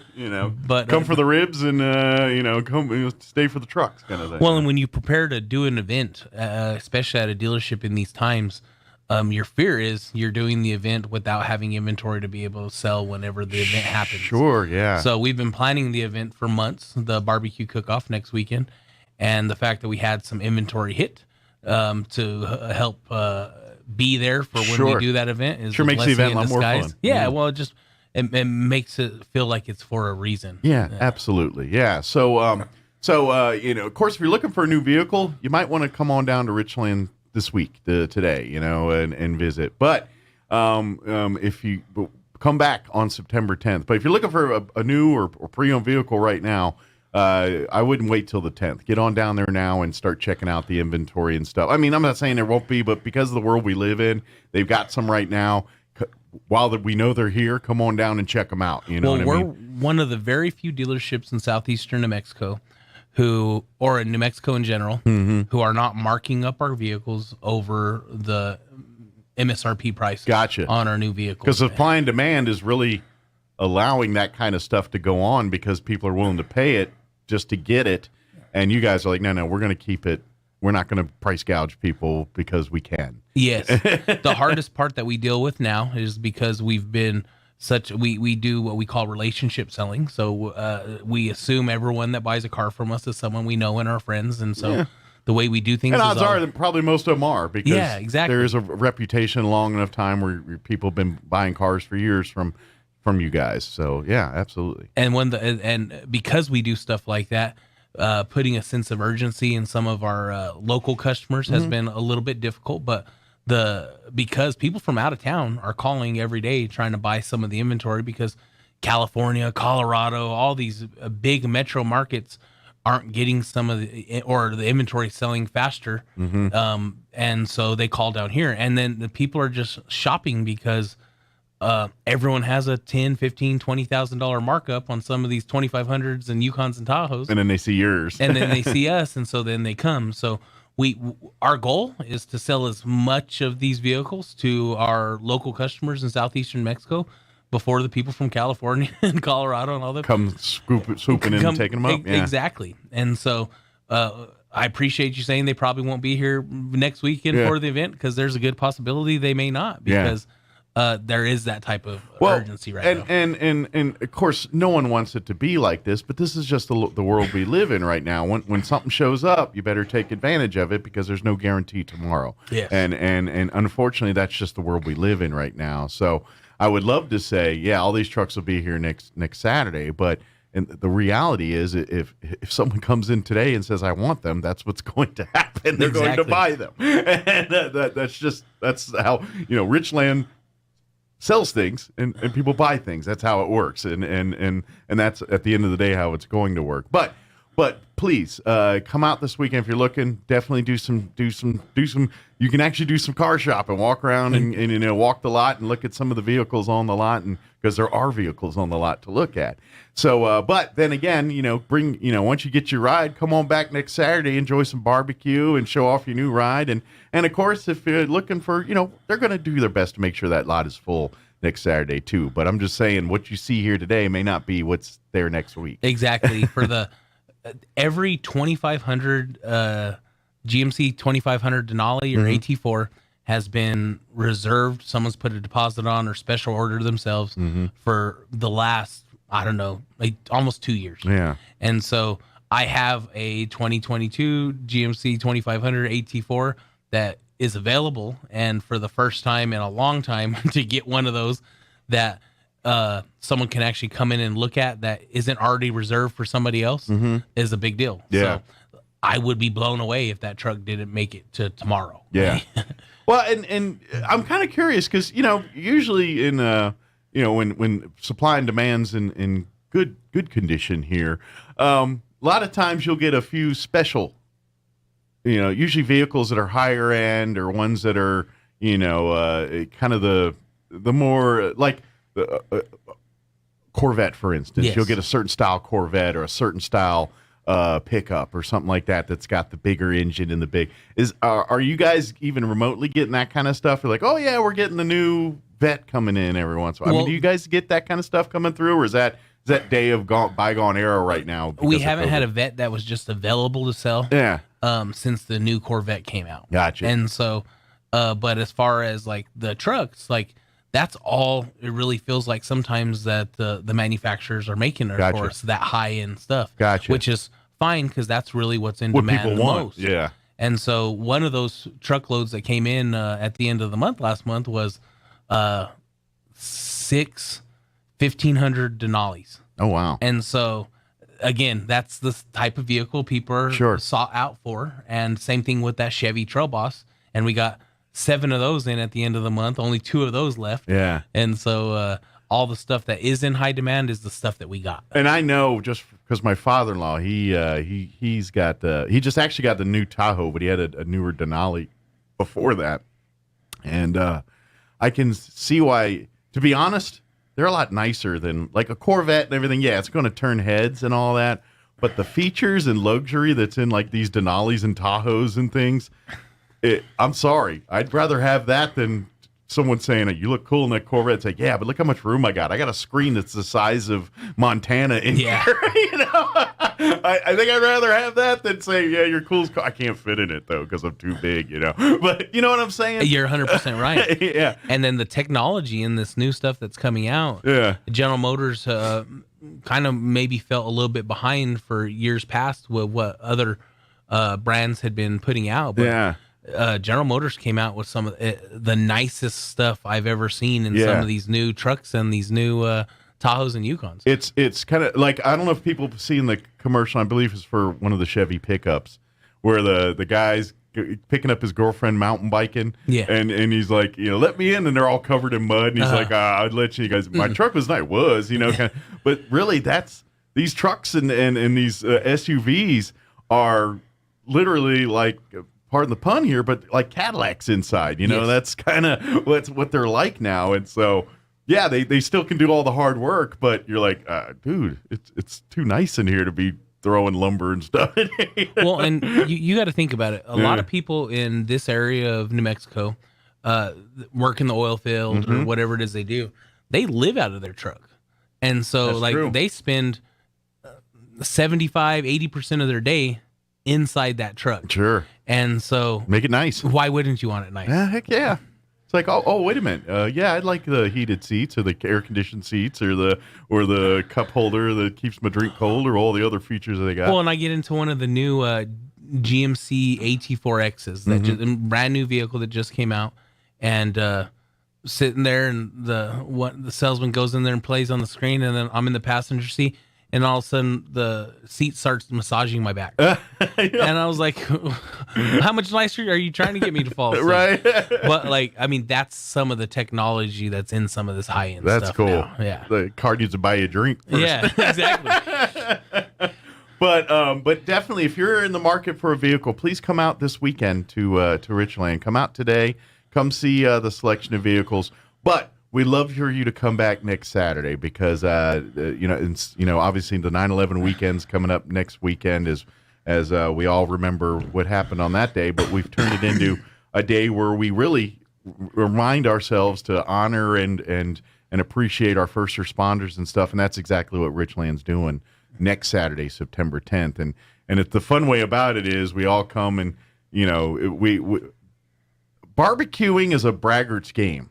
Yes. No matter, everyone thinks their barbecue is the best, no matter, what it is or how it is. It's like my recipe's the recipe. So Richland said, let's do this. Let's have some fun. Come cook some barbecue. I don't care if you wood pelleted, electric it. I don't care. It don't matter. Come bring your best barbecue and let's have some fun and have a great Saturday here. And then, of course, honor our first responders. And that's really what next Saturday is all about. And don't be intimidated when it comes to cooking at one of these things. Sure. Because I think people, regular just weekend smokers. Well, that's what we want. And that's really what we're encouraging to come in. Hence the reason the electric and all that. Because the purists are be like wood or, they're very, you got to do it the old school methods, no cheating, no. Whereas in technology has really made that grilling and barbecuing a lot simpler. Yeah, especially because it's really trick is about keeping temperature on that meat. And with wood and all that, you're constantly adding and opening, trying to keep it consistent. Or electric, it's set it and forget it. And it certainly makes a difference when you can set it and forget it on how overcooked or undercooked your barbecue is. And so that's the part of the fun here. And so game on. If you crock pot it, whatever it is, bring it on. Let's give it a try. And, however you do your brisket or your ribs, let's have some fun and see who's got the tastiest. Well, and that's really the excuse to get people out there. We're going to be giving away 3 cash prizes. And when I talk about the barbecue, it's brisket and ribs. It's the best brisket, best ribs. Yes. So that's what we're judging on. But we're going to give But if you cook chicken and stuff too, someone's going to eat it. I'm just saying. You're like, I made some stew. All right, come on and we'll eat it. Well, and I don't know if you've ever been to a car dealership. Everyone's always eating. Oh, so, yeah. I mean, well, that's just it. There's usually a grill. Yeah. Especially at Richland. It's sometime during the day, especially on weekends. There's a grill that gets fired up or Or you walk into the lobby there, and there's like a sea of food for folks, and they're like, "Help yourself," and you don't even have to work there. You just like roll by, and they're like, "Want some chicken?" All right, yeah, exactly. That's exactly how it is. That's the life there at Richland. It's always been like that. So. But one of the what we're leading up to at the end of the barbecue cook-off is we're giving away an American Patriot Award. Yes, and so Segundo Armendariz is who we're presenting that award to. Okay, and so. He's been he's a vet. He's been a great customer of ours and turned into a great friend.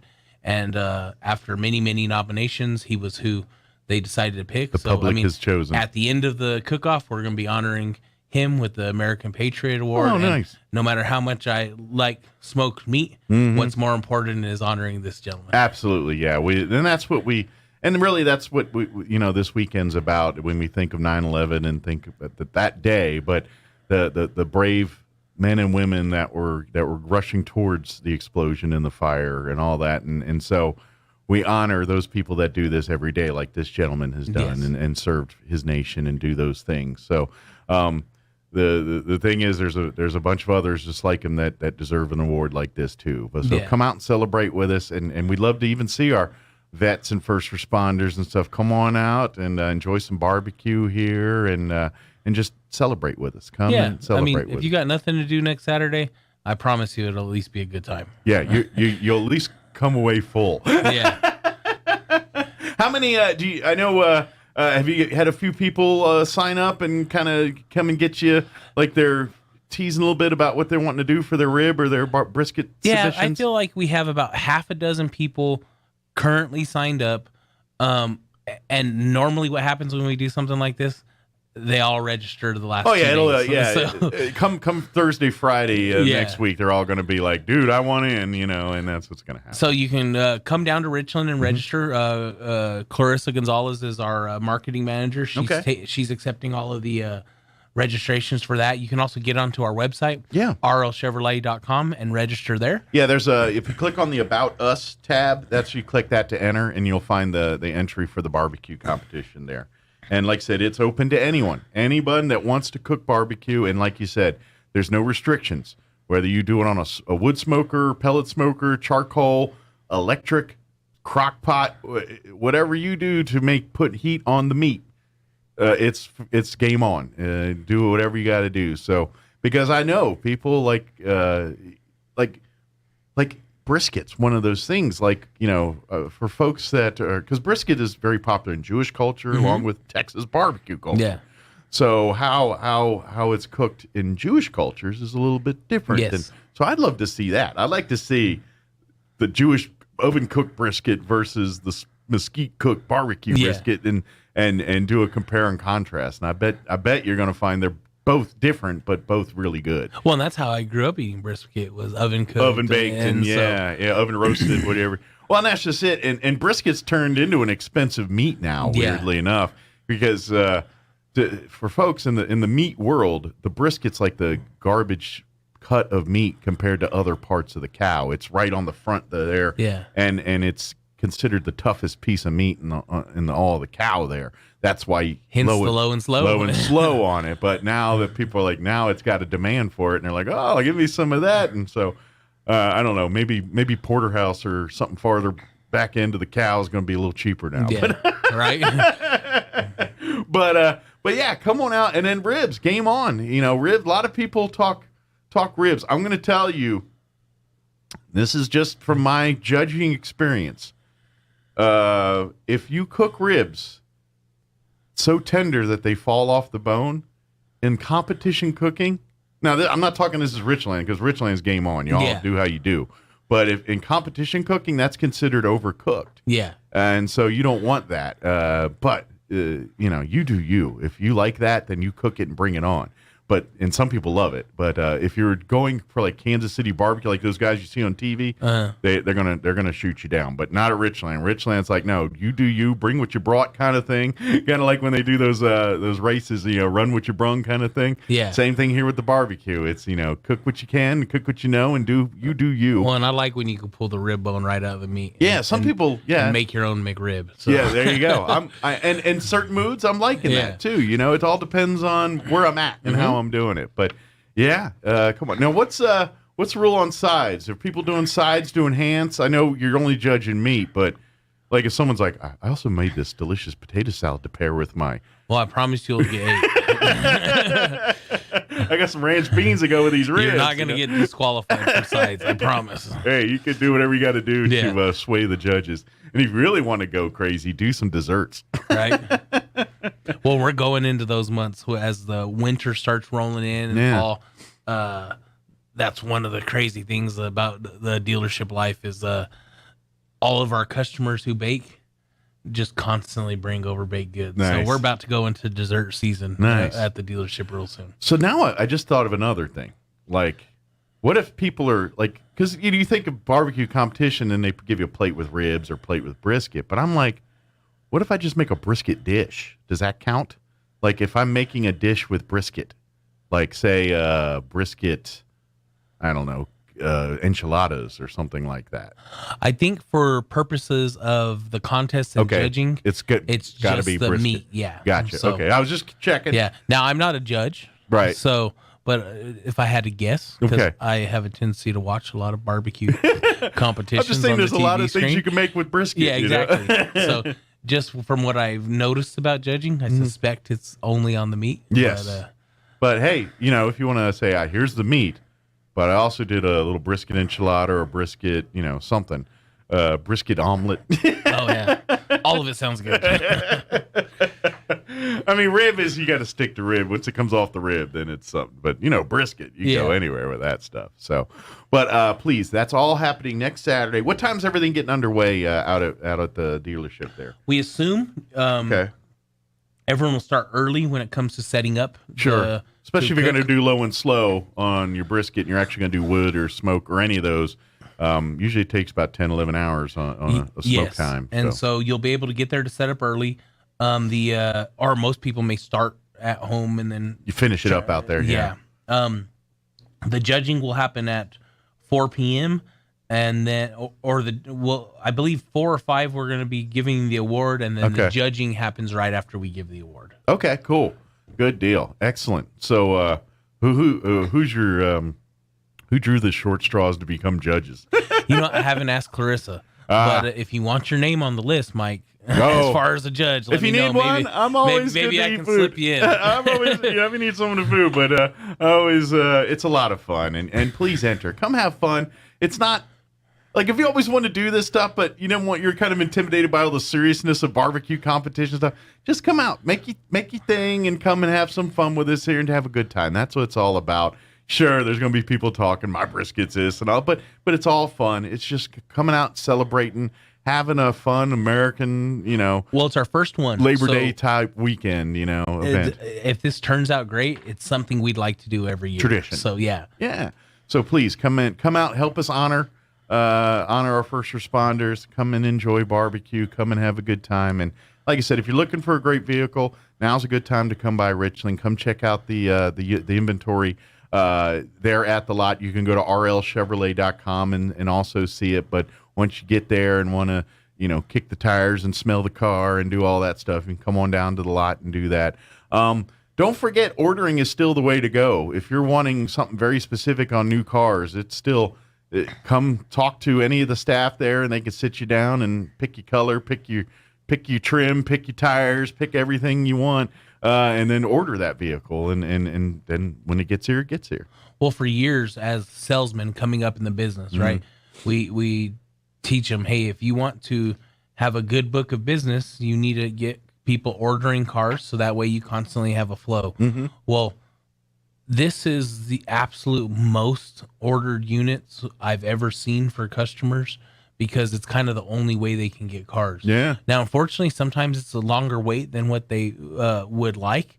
But if you can't get exactly what you want, especially if we're picky. So right now, when I talk about the 2500 AT4 we have, if you want white, I don't have the ability to go trade for that stuff anymore. Right.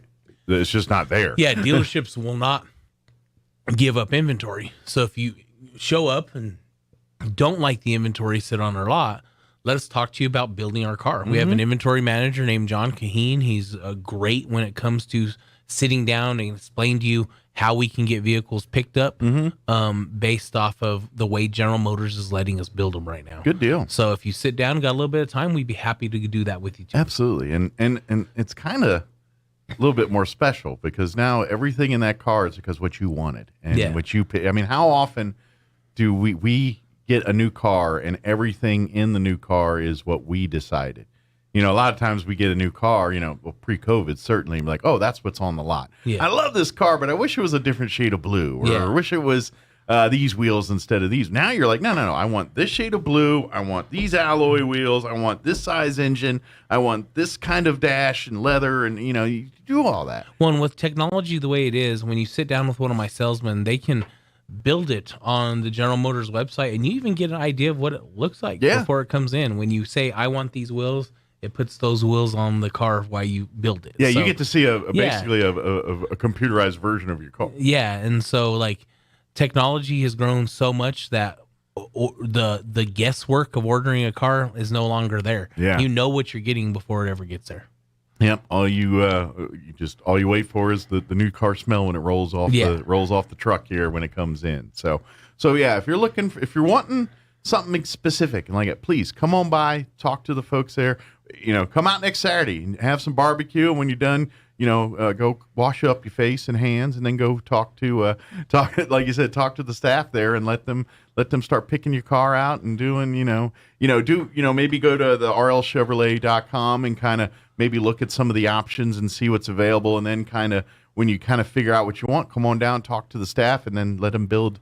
Okay, I saw online that you can available these wheels, or these wheels. What I want those wheels, and so that way you can kind of give time to percolate and think about that kind of stuff. So, but yeah, it's all there available to you. So come on down, and of course, don't forget, service department's got you covered too. If you're trying to keep what you got going and all that good stuff, the folks at the service department are helping all kinds of people keeping their vehicles maintained and even Richland brand vehicles, if you need help with, they work on all the cars, all makes and models. So. Yes, and we have our service staff has grown so much over the last 2 years with the knowledge that's back there, and now we got a good group of techs who've been doing it a long time, teaching some of these young kids who have expressed interest in something that you don't see a lot of people even considering doing anymore, and that's automotive work. And so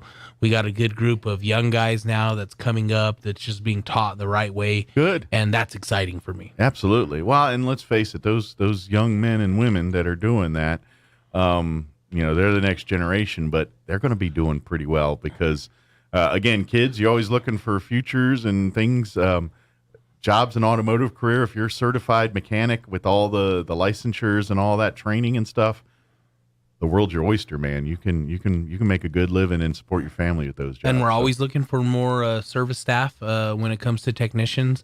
We're currently looking for a new wash bay attendant, and that's a good foot in the door job. Well, right there. and I think about people who I've started in that job.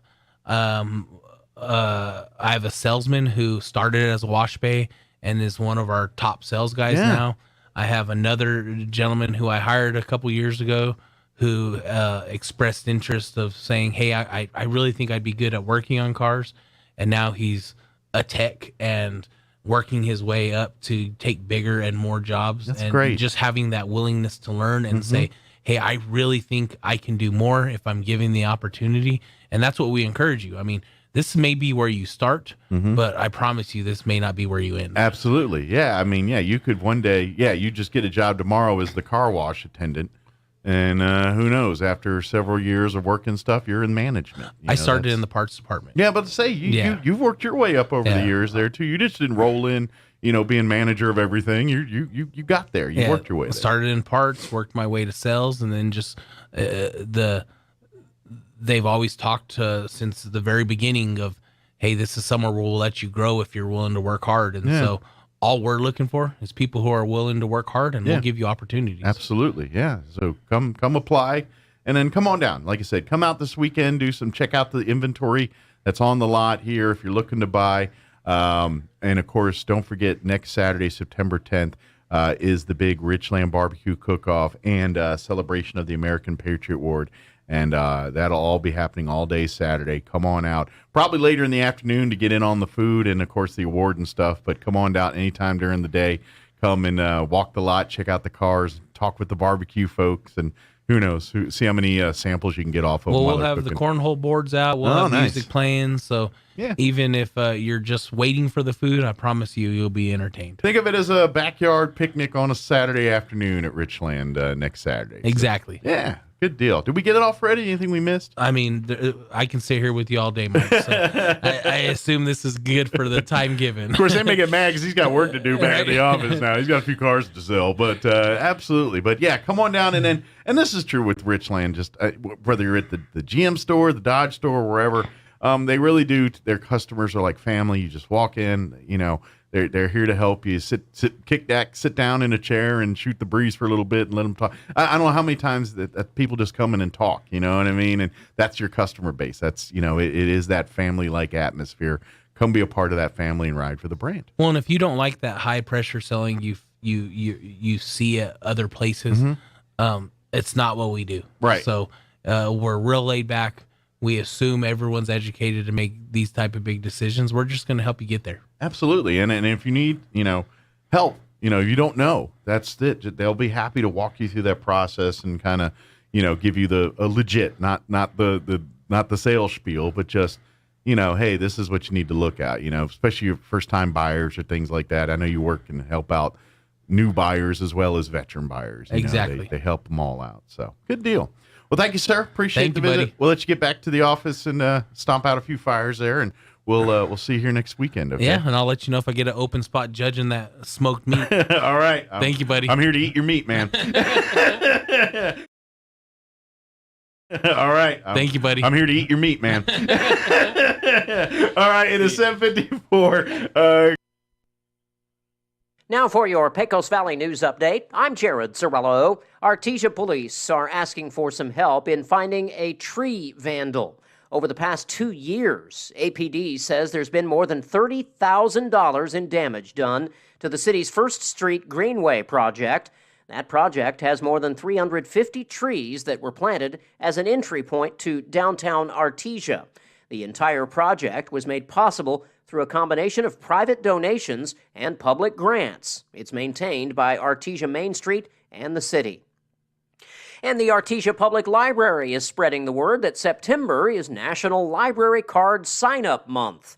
The local library joining the American Library Association to celebrate the event by encouraging anyone who doesn't have a library card to get one. All you need to sign up for a library card is a picture ID and proof of your current mailing address. Children under 18 do need a parent or guardian present at sign-up. You're up to date. I'm Jared Cirillo.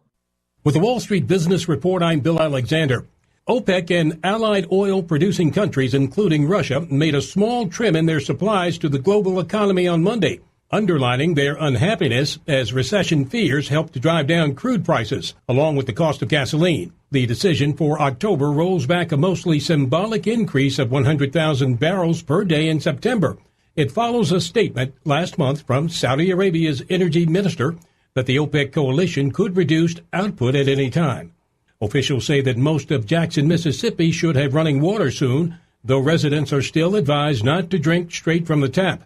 The water crisis has compounded the financial strain caused by an ongoing labor shortage and high inflation, and the flow of consumer dollars from Jackson and its crumbling infrastructure to the city's outskirts appears to be hitting minority-owned businesses the hardest. For the Wall Street Business Report, I'm Bill Alexander in Washington. Jennifer from Trustmark Roofing here, and I can tell you it's not always easy being a female in a male-dominated business like roofing. I remember one time I was at a meeting to bid on the roof for a local college, and it was me and 13 men. Well, I won that bid, and I'd like to win your business too.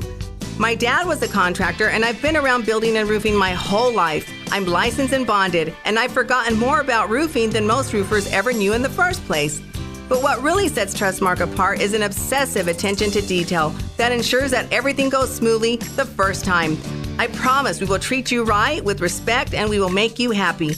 So yeah, it might be a bit odd for a woman to own a roofing company, but give us a try. Let us give you an estimate for your roof. I think you'll be glad you called. For all your roofing needs, call us at 575-755-ROOF or find us online at trustmarkroofpros.com. Trustmark Roofing, we put people first.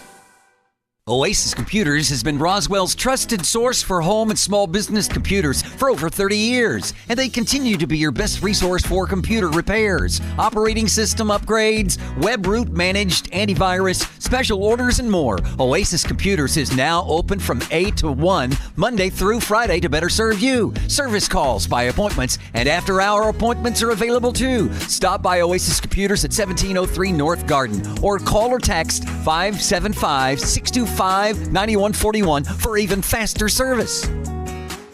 Make your home a smart home with Smart Home Wi-Fi from Plateau. Now you can connect more devices to fast, reliable Wi-Fi throughout your home. That means faster speeds with no downtime or lag. Enhance your connection, expand your reach, and experience whole home device control and protection with Plateau. Plateau offers true fiber with options starting as low as $60 a month, all with no caps and no hidden fees. Call today, 575-755-1000, or stop by 1001 South Main in Roswell. Get Smart Home Wi-Fi today from Plateau. Tried, true, trusted. Well, the biting bugs and the ferocious flyers are out in force, and if you don't take care of them now, you'll be swatting and scratching all summer. Makes me itchy just thinking about it. Hi, this is Jim Gill from Roswell Seed Company. Whether it's keeping the fleas and ticks off your animals or keeping the flies and mosquitoes away from your barbecue, you gotta use the right stuff, and you gotta do it at the right time. So come see us now at Roswell Seed Company, and don't let the bugs tick you off. Get it? Tick.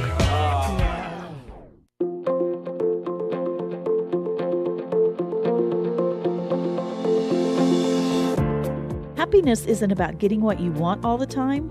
It's about loving what you have and being grateful for it. Hi, this is Pastor Troy and Julie Smitherman for The Joy of Marriage. As people, we can get so focused on what we don't have, we don't appreciate what we do have. We can make ourselves miserable, angry, and even depressed by focusing our thoughts and words on the negative. Take a look around and find something to be grateful for that your spouse does. It will change your attitude in your marriage. 1 Thessalonians 5:18 says, "No matter what happens, always be thankful, for this is God's will for you who belong to Christ Jesus." Take it from me, I was such a negative person, but by renewing my mind with God's Word and learning to be thankful, it changed my life and greatly impacted my marriage. If you have any questions or would like further information about the Joy of Marriage Ministry, please go to jomconference.com. The Army National Guard plays a vital role in your community. We're on the front lines supporting essential personnel, first responders, law enforcement, and medical professionals, delivering food, supplies, and medicine, keeping communities safe, making a difference. During emergencies, we're always ready, always there. Learn more about part-time service in the Army National Guard at nationalguard.com. Sponsored by the New Mexico Army National Guard, aired by the New Mexico Broadcasters Association and this station.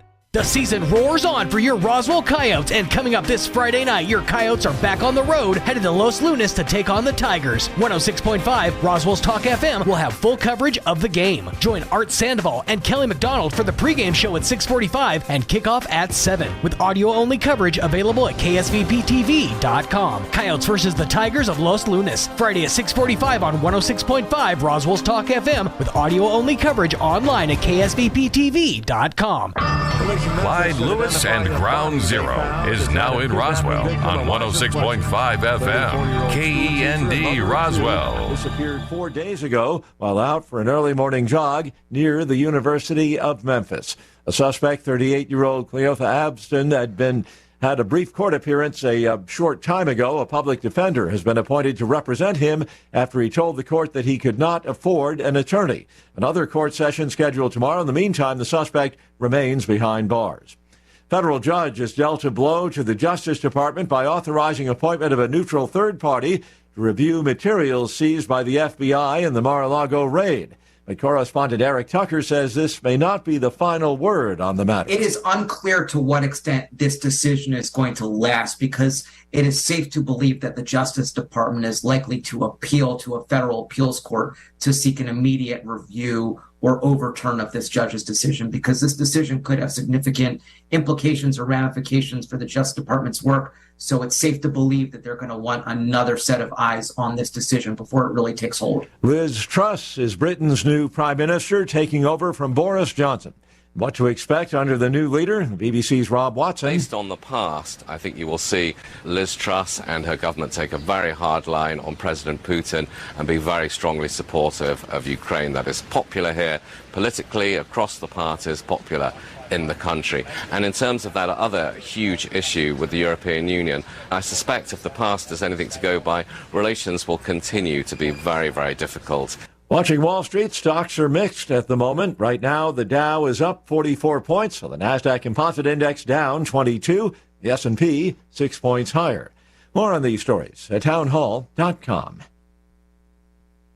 Attention! This is a special alert for all Americans who own a vehicle with less than 200,000 miles with an overpriced auto warranty or no warranty coverage at all. Due to the increase of new and used car prices, repair costs, and the price of gas, people are keeping their cars longer than ever, which is why CarShield is announcing a low-cost, month-to-month vehicle protection plan to save any driver out-of-pocket expenses on covered auto repairs. Call now to find out how you can save thousands for covered auto repairs. Yes, you heard that correctly. You could save thousands on future auto repairs. Our specialists are standing by for all drivers to call for a free quick quote. Call 800-279-7495. Vehicle Protection Plan pricing is at an all-time low. Plus, drivers who purchase this coverage today will receive rental car options, free roadside assistance, and free towing. Call 800-279-7495 now for your free quick quote. That's 800-279-7495. What do you have to lose? Call 800-279-7495. Again, 800-279-7495. China has locked down tens of millions of people under tough COVID restrictions and is discouraging domestic travel during the upcoming national holidays. According to a tally published by the Chinese business magazine Caixin, across the country, 33 cities, including 7 provincial capitals, are under full or partial lockdown, covering more than 65 million people. The report adds outbreaks have been reported in over 100 cities, the highest since the early days of the pandemic in early 2020. In Chengdu, 3 more rounds of mass testing are being held through Wednesday, and schools remain closed with all classes online. I'm Charles de Ledesma. The Central Bank of Australia has boosted its benchmark interest rate for a 5th consecutive month to a 7-year high of 2.35%. The Reserve Bank of Australia's decision was the 4th consecutive hike of 0.5 percentage point. News and analysis at townhall.com.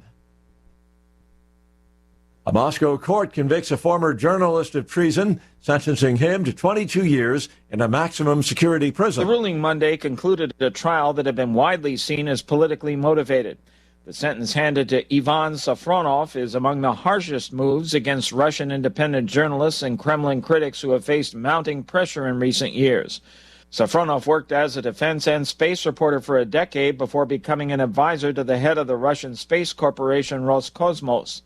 Safronov was accused of passing military secrets to check intelligence and information about the Russian military to a German national. Safronov insisted on his innocence. Keith Peters reporting. The lights and the air conditioning may go out today across parts of California. As a brutal heat wave persists across the West, Californians being warned of the possibility of blackouts. More on these stories, townhall.com.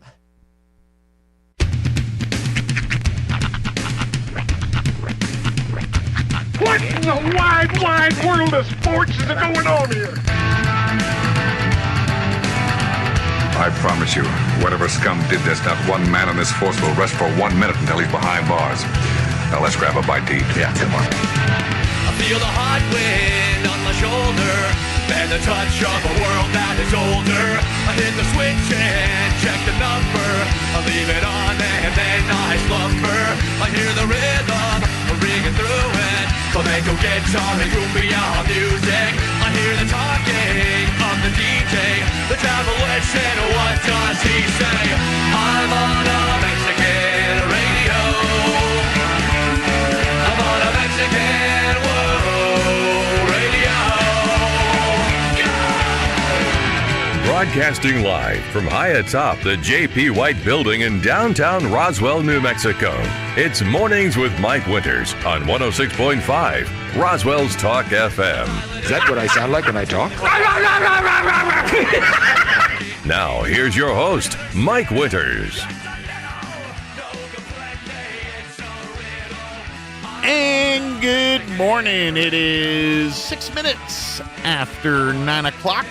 Welcome to hour number 3. Tres Infiernos. Mornings with Mike Winters, right here on 106.5 Roswell's Talk FM. Happy Tuesday.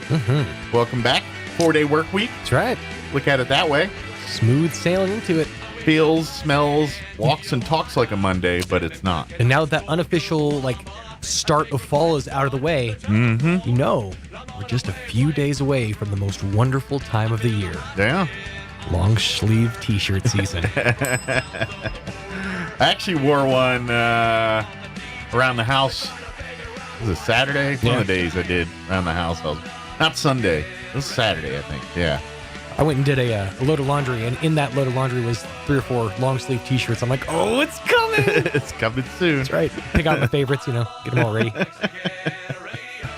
But but not this week. It's going to be like 90s, mid-90s all this week. Although, I would argue that 80s, 90s is actually okay long sleeve t-shirt weather when you're dealing in certain times of the day. Late in the day, yesterday specifically, there was a point where the sun was in the sky, and it didn't matter what direction I was driving, what angle I was, it was going straight in my window and straight onto my arm. I was trying to at one point I was driving with my arm over here because I was trying to avoid the sun. Avoid the driver's tan. Yeah. It was rough there. Rough going there for a minute. Just do the maneuver. The maneuver. Then you don't have to worry about tan lines. There you go. You have to go back to last week to catch that. I forgot about the maneuver. But happy Tuesday. Hope it's a good one for you. Hope hope you had a good weekend. Yeah. Mine was pretty quiet. I did stuff around the house, and Kim.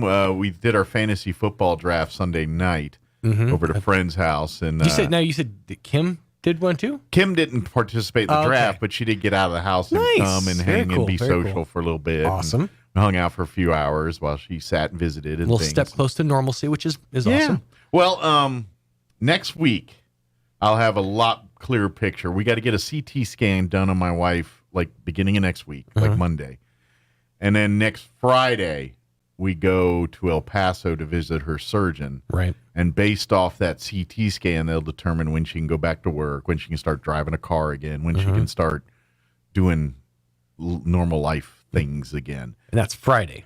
Next Friday. Right. Not this Friday, next Friday. Okay. Yeah. 16th is when we got to go to El Paso. Her wife's neurosurgeon, not a big high school football fan? Apparently not. Didn't know about the struggle? No, I gotta take her to El Paso next Friday. Cool.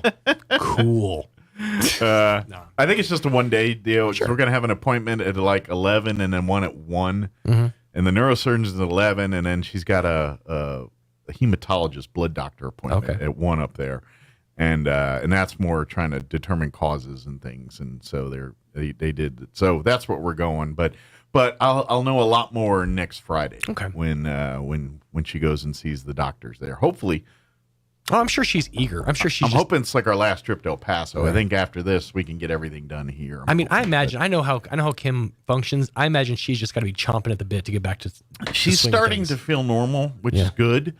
But it's kind of like Sunday night. We went out and hung out, and she had a good time, but she was exhausted coming home. It just takes a lot out of her. So she's not at that point yet where she can probably do an 8-hour day and all that, but she can, she was doing, at home, she's been doing some of her training videos that the teachers have to do and get caught up on and all. She's been doing some of that in her downtime. So she's at home watching her training videos when she's feeling good. So that helps her. And she's home just to get back to that normalcy, I think is what's really going to help her. Even just watching videos, stuff like that. And she's home doing normal chores now that she's kind of back doing the laundry again, and she's cooked and she's done a couple of those things. Couldn't they work it? Vacuum. Yeah. Couldn't they work it to where like she could teach her class from home? For the most part, I know it's second grade and it's kind of interactive, in theory, but hands-on, it's really better to have someone there in person. Sure. It's kind of. I agree. Especially. For. Well, and the part that's kind of got her is she literally went to school 2 days, and then had this happen. Right. And so she's only been with this class twice. It's a brand new class, so she's got to almost reestablish. It'd be one thing if she had a relationship with these kids, and kind of they're set in how she does things and all that. But 2 days wasn't much, time to establish that kind of stuff. And she was not feeling good in those 2 days, dealing with headaches all day, and which is another story altogether. But yeah, so hopefully once the 16th we'll know, what her timetable of going back to work is, whether it's that next Monday or a week or two after that. I don't. It really depends on the CT scan. They want to see marked improvement, obviously, from when she took one before the surgery, to now. And so that's kind of the depending on that CT scan. If it looks good, then maybe it'll be sooner rather than later. So it just depends. But next, we got to get the CT scan done, and they told us the later the better. Like they back a couple of weeks ago when we were there, she's like, "Don't go home tomorrow and do it. Wait until closer to the appointment, and then give the body and the head the most time to heal and get back to semi-normalcy." Exactly. So it looks better. The report will look better when she looks at it here in a couple of weeks. So, but that's the update there for folks that are curious. That's what's going on there. Oh, bury the lead. Why don't you? How'd you do on your draft? I did all right. Fair to middling. Any standouts? You would have been happy my first couple rounds. Because I picked up the starting in the first round. I picked 9th. Okay. And so I got, what's his name, the starting running back for the Packers. Oh.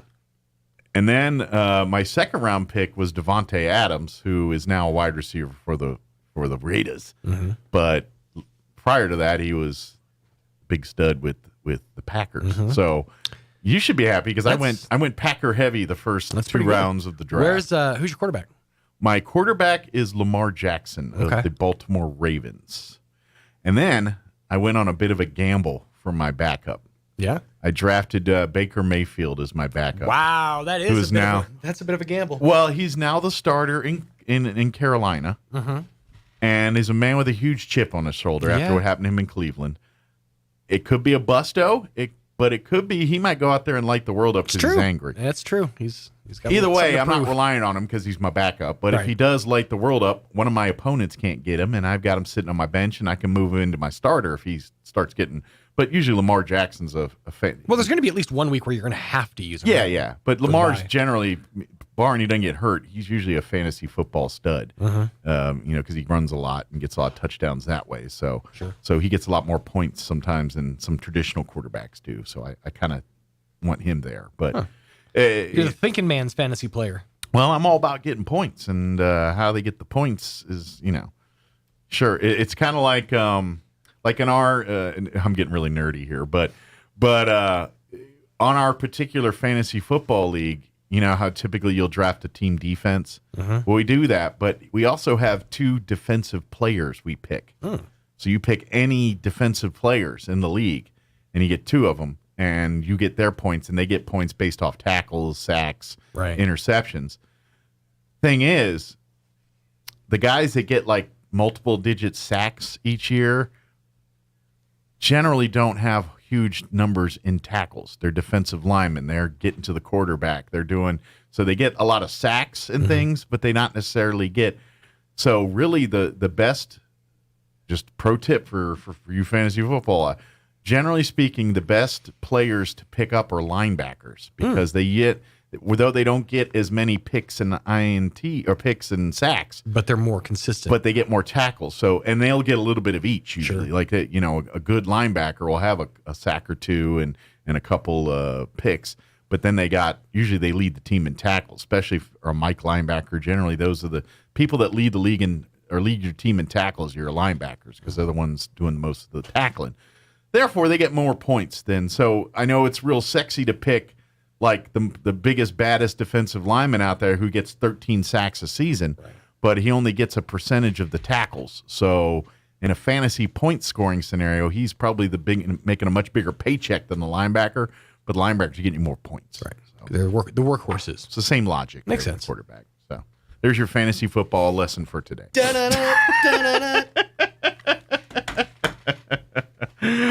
Bob Power is going to join us here in just a bit, talking about his big 9/11 tribute that's happening this Saturday out at the Roswell Mall. Mayor Tim Jennings, Chief of Police Phil Smith will be a part of that event, as will Jim Ridgway doing the opening prayer. They're going to have music. They're going to have all kinds of stuff talking. And so Bob's going to give us a rundown of what to expect this Saturday out at the mall for their 9/11 tribute there. And then later on this hour, we'll get you up to date with news and, of course, town hall business and all that good stuff. So that's what's on tap for this hour of the show. Real quick, just before you go, Sean, just real quick.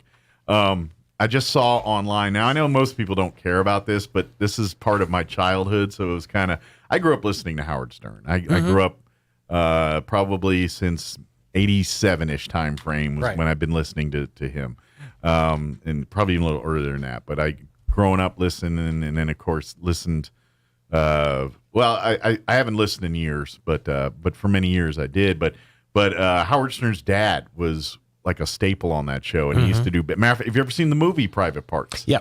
Not his actual dad, but an actor in his character, and he recreates a lot of the stories and stuff he's talked about his dad, and his dad was a regular on the show, would call in and things, but he passed away just recently, and I want to say I'm not sure if he's 100, but he's in his 90s. He was in his 90s for sure. And because Stern's in his 70s now? He's up there, I know. He's got to be around 70. He still looks really young. Yeah, and that's just it. I'm thinking they got good genes in that thing, because I think his mom's still alive. I haven't heard that she's passed. And then the dad just died, and I'm pretty sure he's in his 90s. He's pretty up there. I don't know if I would look, but I'm just thinking, it's man, they got some genes in that family. And you know that Stern might be around for another 20 years. I could be wrong about this, but as the way he's negotiated his contract, and the way he's worked it, he has carte blanche to pretty much do whatever he wants at Sirius. He works 3 days a week. Well, he just came back to work. I think he was off all summer. For 2 months, he was off. And he just came back today, and I guess that's when he talked about his father passing, because now it's all over Twitter. He makes more money than God. He basically is the entirety of Sirius XM. And here's a fun fact. Did you know that Howard Stern has an entire wing of the New York studio of Sirius XM? And no one else who works for Sirius XM is allowed to make eye contact with him. In the compound there, Yeah, you can't look at him. You can't talk to him. These are all in his contract. Yeah, it all got weird. So why would you ever retire? Yeah. You just ride this out until the day you die. And I'm not even sure if he does his show from there anymore. Yeah, probably not. I think he's still at his home Further, doing did the show. you know? I know during COVID he did all of it from home. That no other show, you can, if you're on a Sirius show, let's say for example The Bonfire, you could play something from 80s on 8, 90s on 9, whatever. No one can touch Stern's audio. It's all his. It's completely his. You can't. If The Bonfire could not play a clip from Stern. Well, in all fairness, he had to sue a lot of people to get a lot of that material back. Right. When he went to Sirius, all his terrestrial stuff was fair game. That was basically CBS property. So he ended up having to sue, and it took years, but I think he finally got it back about 5-10 years after going to Sirius. And so that's probably part of that. He had to fight hard to get that stuff, and he just doesn't want to give it away to Sirius. That makes sense. We willy-nilly, I'm guessing. But Stern's changed, and I don't enjoy his show anymore. I don't. And that's just it. It's not. It's grown up. It's matured along with him. He does more celebrity interviews now. No, not I as wouldn't much even say silly that. stuff. I mean, it's not as much of that, but his mindset has changed. He's gone from just having a good time to uber political, and I don't. That makes sense. I don't care for that. So that's why. And to be honest, I disagree with his politics now too. Most of it, not all of it, but most of it. So, but the man sure knows his way around a fart man costume. But he was great, and I will even though I disagree with him a lot on stuff now, as far as what he's done for radio and what I'll never. Oh, absolutely. He's a legend and one of my favorite listening all time. I will forever love that show. Sure. Even if I don't like it now. It's one of those things. It's like I hate because so pull back the curtain. While Mike's a Stern guy, I was an Opie and Anthony guy. Mm-hmm. I hate how my show ended, like how Opie and Anthony, like the whole on-air fight and everything. I hated that. Yeah. Still to this day, though, I can go back and listen to a good old O&A clip. Yeah. Like I was doing it the other day, listening to Steve the Whistler, where they had this guy who was like a championship whistler, and they were like lampooning him the whole time. He didn't know. He was just on for an interview or whatever. And they did this thing, just this awkward thing where like he was performing and one by one, they just got up and left the room and just left him all by himself sitting there. And like the producers were gone. He was just in the studio. He's like, so what do we do? And just like for like a minute of silence, he just stood there like, I don't know what I'm supposed to do now. Just the most awkward radio I've ever heard in my entire life. And I love it. I love stuff like that. But yeah, I hate how it ended. But at the same time, I can always go back and enjoy the nostalgia. Yeah, that's true. I'm a fan. But yeah, I just saw that his dad passed away after many years of being on the show. And I was like, oh, that's a milestone in that show's history right there. And kind of sad to hear. So it is. Geez, already that time. Let's get going. It is time to get you up to date with the weather, and then we're going to take a quick commercial break. And so here in about 3 minutes, we'll get Bob Power on. Don't go away. I'm meteorologist Steve Hamilton with your Pecos Valley weather. Warm temperatures for the next few days, and the overall weather pattern looks pretty fair with high pressure parked overhead. Mid-90s for the afternoon high today and lots of sunshine. For the overnight, we're expecting clear skies, our low in the low to mid-60s, and then we're expecting low to mid-90s and more sunshine coming up on Wednesday. Very few changes for Thursday and Friday. That's your latest forecast. I'm meteorologist Steve Hamilton. Sometimes when you hit the road hits back.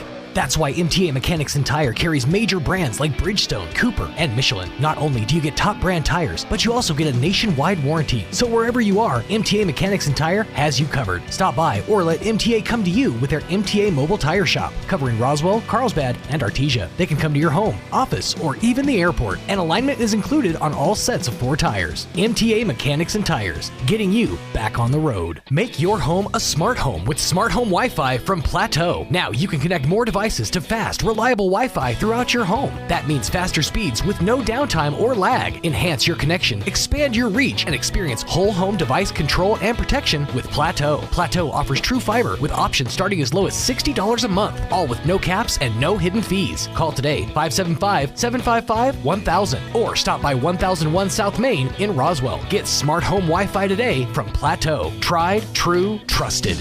Jennifer here from Trustmark Roofing, and I know you've heard me say that you can trust Trustmark, but I want you to know what that looks like in real life. A few years ago, we installed a beautiful new roof for an older woman who was recently widowed. She was an artist and colors were really important to her. So when she said she didn't like the color of a brand new roof, we took that seriously. She had picked the color and signed off on it, but I just kept thinking, if she's going to walk into her house every day and be disappointed, then we're just going to redo it. So we did. We ripped that beautiful new roof off and replaced it with a slightly different color, and she was thrilled.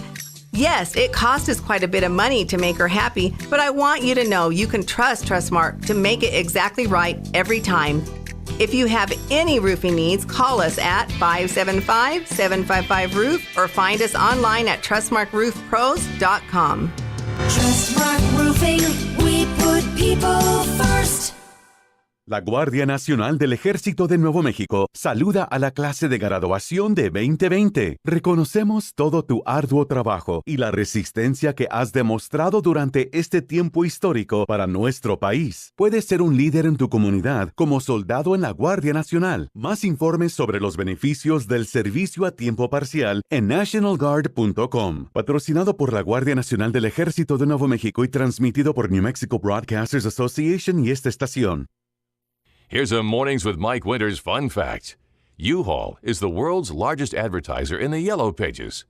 Too bad millennials don't know what the Yellow Pages are. Here's Mike Winters. And good morning. It is 25 minutes after 9 o'clock, and joining us in studio this morning, Bob Powers back with us. Good morning, Bob. Good morning, young fella. How you doing today? I'm doing fantastic. Thank you. Excellent. Well, of course, for folks that are not familiar, Bob joins us from time to time, usually whenever he's got a dance or an event happening in and around town here, and been pretty busy lately with dances. But we want to invite folks out to a little bit different event here on Saturday. The fine folks at the Roswell Mall were kind enough to allow you and your folks to come and do a little 9/11 tribute for the public here this Saturday. They did more than just allow us. Yeah, they helped partner with it too. Yeah, and set up and everything. The mall manager is decorating for us. Oh, good. And she gave us the old Foot Locker room. Which okay. It's one door north of the center of the mall. Yeah, it's right in the heart of the mall there. So, yeah. Good deal. So they've been really big supporters for this event, but so that's great to see. So when you come out Saturday, if you're out doing a little shopping or getting some lunch or whatever, love for folks to come and spend an hour or so out there with us for a big 9/11 ceremony that'll be going on. So let's talk about the inspiration first. What made you decide to put this together? About 2 years ago, I was talking to a young couple, and I mentioned that the anniversary of 9/11 was coming up, and he said, "What's that?" Huh. I mean, he just did not know anything about 911. Wow. And I felt if he doesn't know, a lot of other young people don't know. Sure. People that weren't born yet or were very young when it happened, that it's just not part of their radar right now. And while this was a very tragic event, I feel it's an event that should stay in the minds of the people. Mm-hmm. You know? Well, it's why they always say never forget and things like that. One is because we want to honor the memory of those lives lost. But, right. But it's history in general. When if you don't study and understand it, you're doomed to repeat it. And we don't want the same things to happen ever again. And so we have to be aware. We have to know. We have to, not only are we about honoring people, but putting it on people's radar to make sure that we never let that kind of thing happen again in our country. And then I had another person tell me that that happened in New York City. This is Roswell, New Mexico. It can't happen here. And I feel that it's very possible that it could happen here. It can happen in anybody's community, anybody's neighborhood. Roswell has quite a history, military history. Absolutely. And I think some people might think that this is a good target. You never know. I know. You never know. And the thing is, we've got to honor. We want to honor and respect, and we remember, and that's what it's about. And for people that aren't or don't understand that, come out Saturday, and we'll make you understand it, because that's really the reason why we do events like this. I don't care where you live in the United States, it's a threat. Yeah, and you better respect that. Yeah, absolutely. If you're not, it's going to bite you. Yeah. But this Saturday, you're going to have a great event out at the Roswell Mall. It'll start at 11 a.m., and you're going to have some great local guest speakers, going to have a little bit of singing, music, things like that. It's kind of an all-encompassing little event here. Well, we're starting it off with the Roswell Honor Guard. Mm-hmm. They're going to present colors. Then Jim Ridgway is going to do an opening prayer for us. Okay. He'll do the invocation, bring everything to an open here. And we're going to be honored with speakers, Mayor Tim Jennings and Chief of Police Philip Smith. Yeah. I feel it's quite an honor to have them there. Yeah. I'm very curious. I mean, obviously, Chief Smith, he's law enforcement, so he's got a certain opinion on it, but as most folks know, he's from New England, from Boston, that area.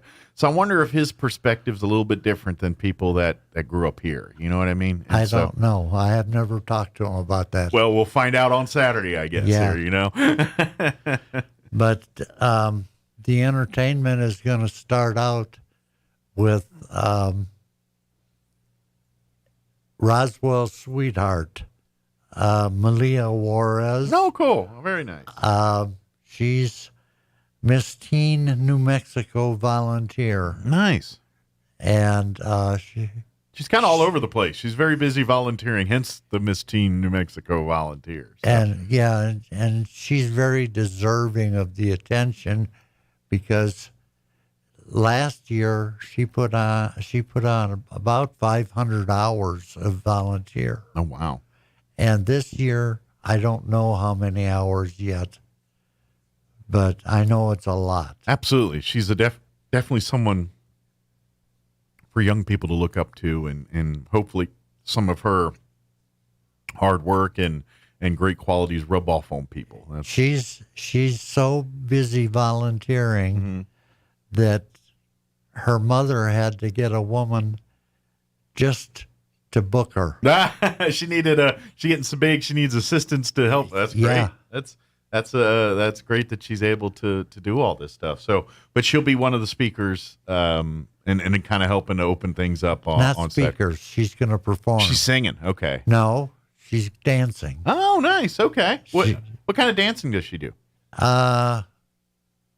I guess a little bit of everything. Okay. But she's dancing to Lee Greenwood's God Bless the USA. Okay. I've never seen a dance to that song before, so I'm very curious to see how she interprets it. I know. Very cool. I'm sure it's very patriotic, whatever it is. So very cool. I like that. All right. Maybe a different perspective of that song from a different viewpoint. So cool. So she'll be part of the kind of the opening of things. Right. Good deal. Okay. And then talk also about some of the other speakers and performers too. Well, the other performers are Mary Gonzalez. Folks know her family very well. Of course, her husband, the late Johnny Gonzalez, who always did the Thanksgiving, and of course her family's kind of picked up that mantle. But yeah, they're a family that's been very much helping people in our community long time. She's an angel. She is very, very lovely woman. And beautiful voice. Yeah. And Dwayne and Jill. Of course, you've had them at your dances quite often, so they're going. You know, usually you're dancing to their music. I don't know if this will be a dance appropriate or not with a 9/11 thing, but if it does kick up a bit, why not? Well, if the spirit moves, you get up and do it. Do what you got to do. Exactly. Yeah. But Dwayne and Jill are going to be performing. Okay. Jack and Julie Ferguson with Mark Parham. Okay. Howard and Nellie Becker. Okay. They've been around for 100 years. All right. And they're the most romantic couple I've ever seen. Nice. So they're going to rub off on some little romance on some folks, they're going to do by default. patriotic stuff. But good. But you can't help but their interactions with each other. You can't help but notice how in love they are. And, well, that's a good thing. Yeah. Hopefully it inspires others. And a lady named Dolores Walker. Okay. She's the wife of the Pentecostal Church on 3rd and Missouri. Oh, okay.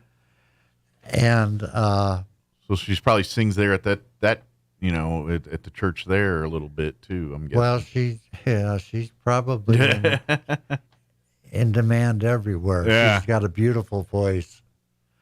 And she's going to share it with us on Saturday at the mall. Awesome. And Billy Joe Montoya. Okay. Who's been around forever.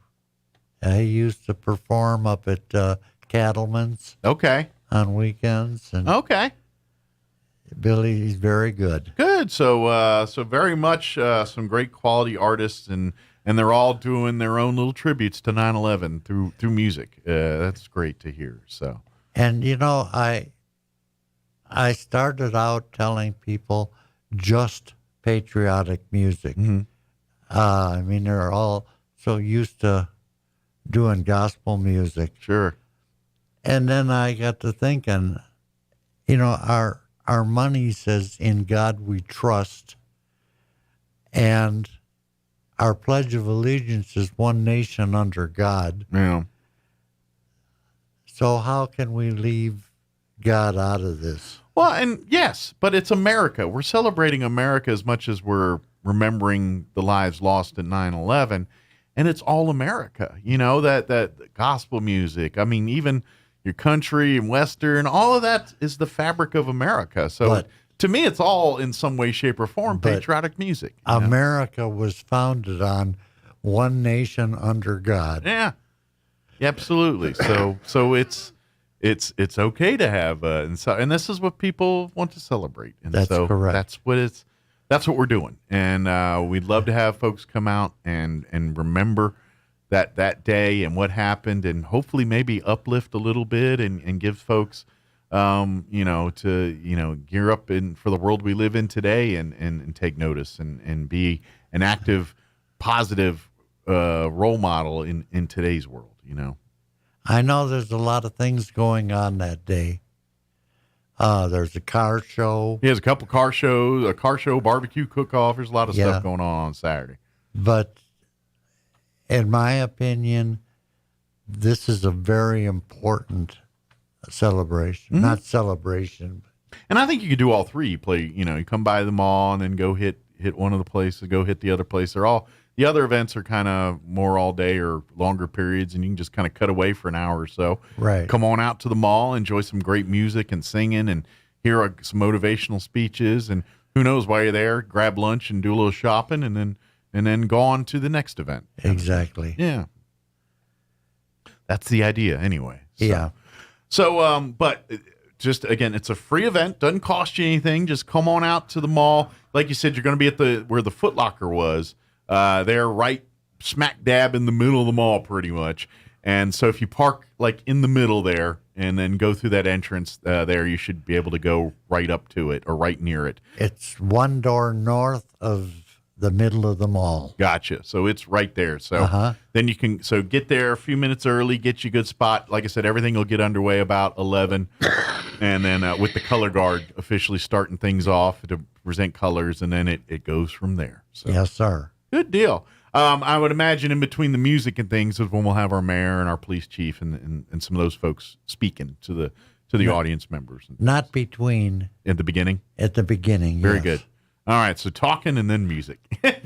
Where it's opening, then a little music, then talking, then more music. So very cool. But come out, meet our Miss Teen New Mexico. Come out and of course meet our civic leaders here. Come and meet these great artists too. That's the great thing is all these people that are performing at the event, get up and talk to them afterwards and stuff. And they love talking music with you. And who knows, maybe some of them are willing to do a little show for you at maybe if you've got a party or a wedding or something and need some quality entertainment. Maybe one of these artists would love to have be come and do it for your events. I learned a long time ago, Mike, that if you're going to have a politician talk, tell them a brief talk or a couple minutes. You always undercut them. Yeah, you tell them you got 5 minutes knowing they're going to go 15.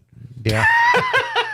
And plan for 15, but tell them they only got 5. And that way when they go 15, you're good because you knew they were going to go 15. Mm-hmm. And then, and then it feels like you did them a favor. So it's a win-win for everybody.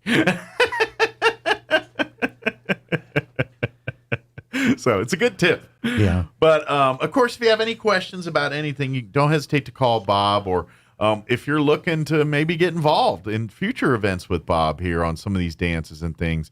Bob's always looking for more partners and more people to get involved. So reach out to Bob and maybe come out Saturday, and then you're like, hey, I like what you're doing here. Can I help? And I'm sure Bob will have a role for you somewhere. The pandemic caused some of the bands to break up. I would imagine that could be hard to practice and get together. And, of course, if you worry about your own health issues and things, that takes precedence over the band sometimes. And now we're rotating 2 bands. Good. But it would be nice to have another 1 or 2. Sure. There's some musicians out there that want to love to be a part of this, and who knows? Or maybe you started a band in the pandemic. We say a lot of bands broke up, but there might be a few musicians that became, they started working on music and things, and are now, they spent their quiet time making music and want to show it to the world now. Then, come on down. And Roswell is blessed to have some fabulous entertainment here. We do have a great music scene here for a town of this size, and we have a really great eclectic music scene that it's a little something for everybody, whether you're into country western or rock or indie or whatever you're into. There's usually some groups devoted to doing music about it around right here. So it's really really lucky and fortunate we have that here. So yeah, good deal. But again, want to remind folks, this Saturday, September 10th, out at the Roswell Mall, beginning at 11 a.m. Come join us for a 9/11 tribute. Guest speakers include Mayor Tim Jennings, Chief of Police Phil Smith. We're also going to have Miss Teen New Mexico, Malaya Juarez, performing and doing her stuff. We're going to have great music from Mary Gonzalez, Dwayne and Jill, Jack and Julie Ferguson with Mark Parham, Howard and Nellie Becker, Dolores Walker, and Billy Joe Montana, all could make up the lineup for this Saturday's event. So Billy Joe Montoya. What did I say, Montana? I meant Montoya. I was reading Montoya and said Montana. His talent's as big as Montana. We'll go with that. How's that? But come on out. It's a free event.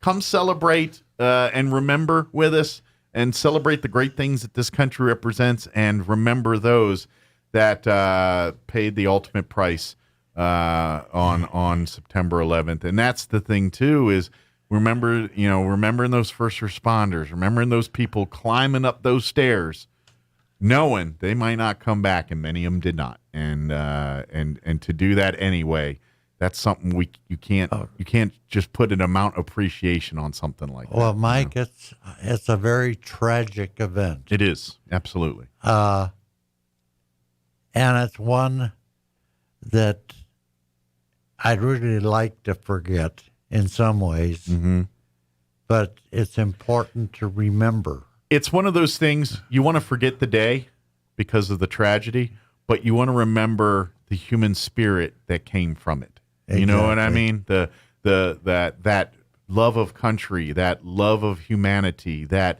willingness to want to help and to make things better for other people. That sentiment should never go away, and that was the beauty that came out of the ashes of 9/11. I think was that the rallying of the troops, the coming of America. That there wasn't a greater love for this country in my lifetime than it was those period right after 9/11. And just think about the first responders, the firemen, the policemen that went in to rescue people knowing that they might not come out.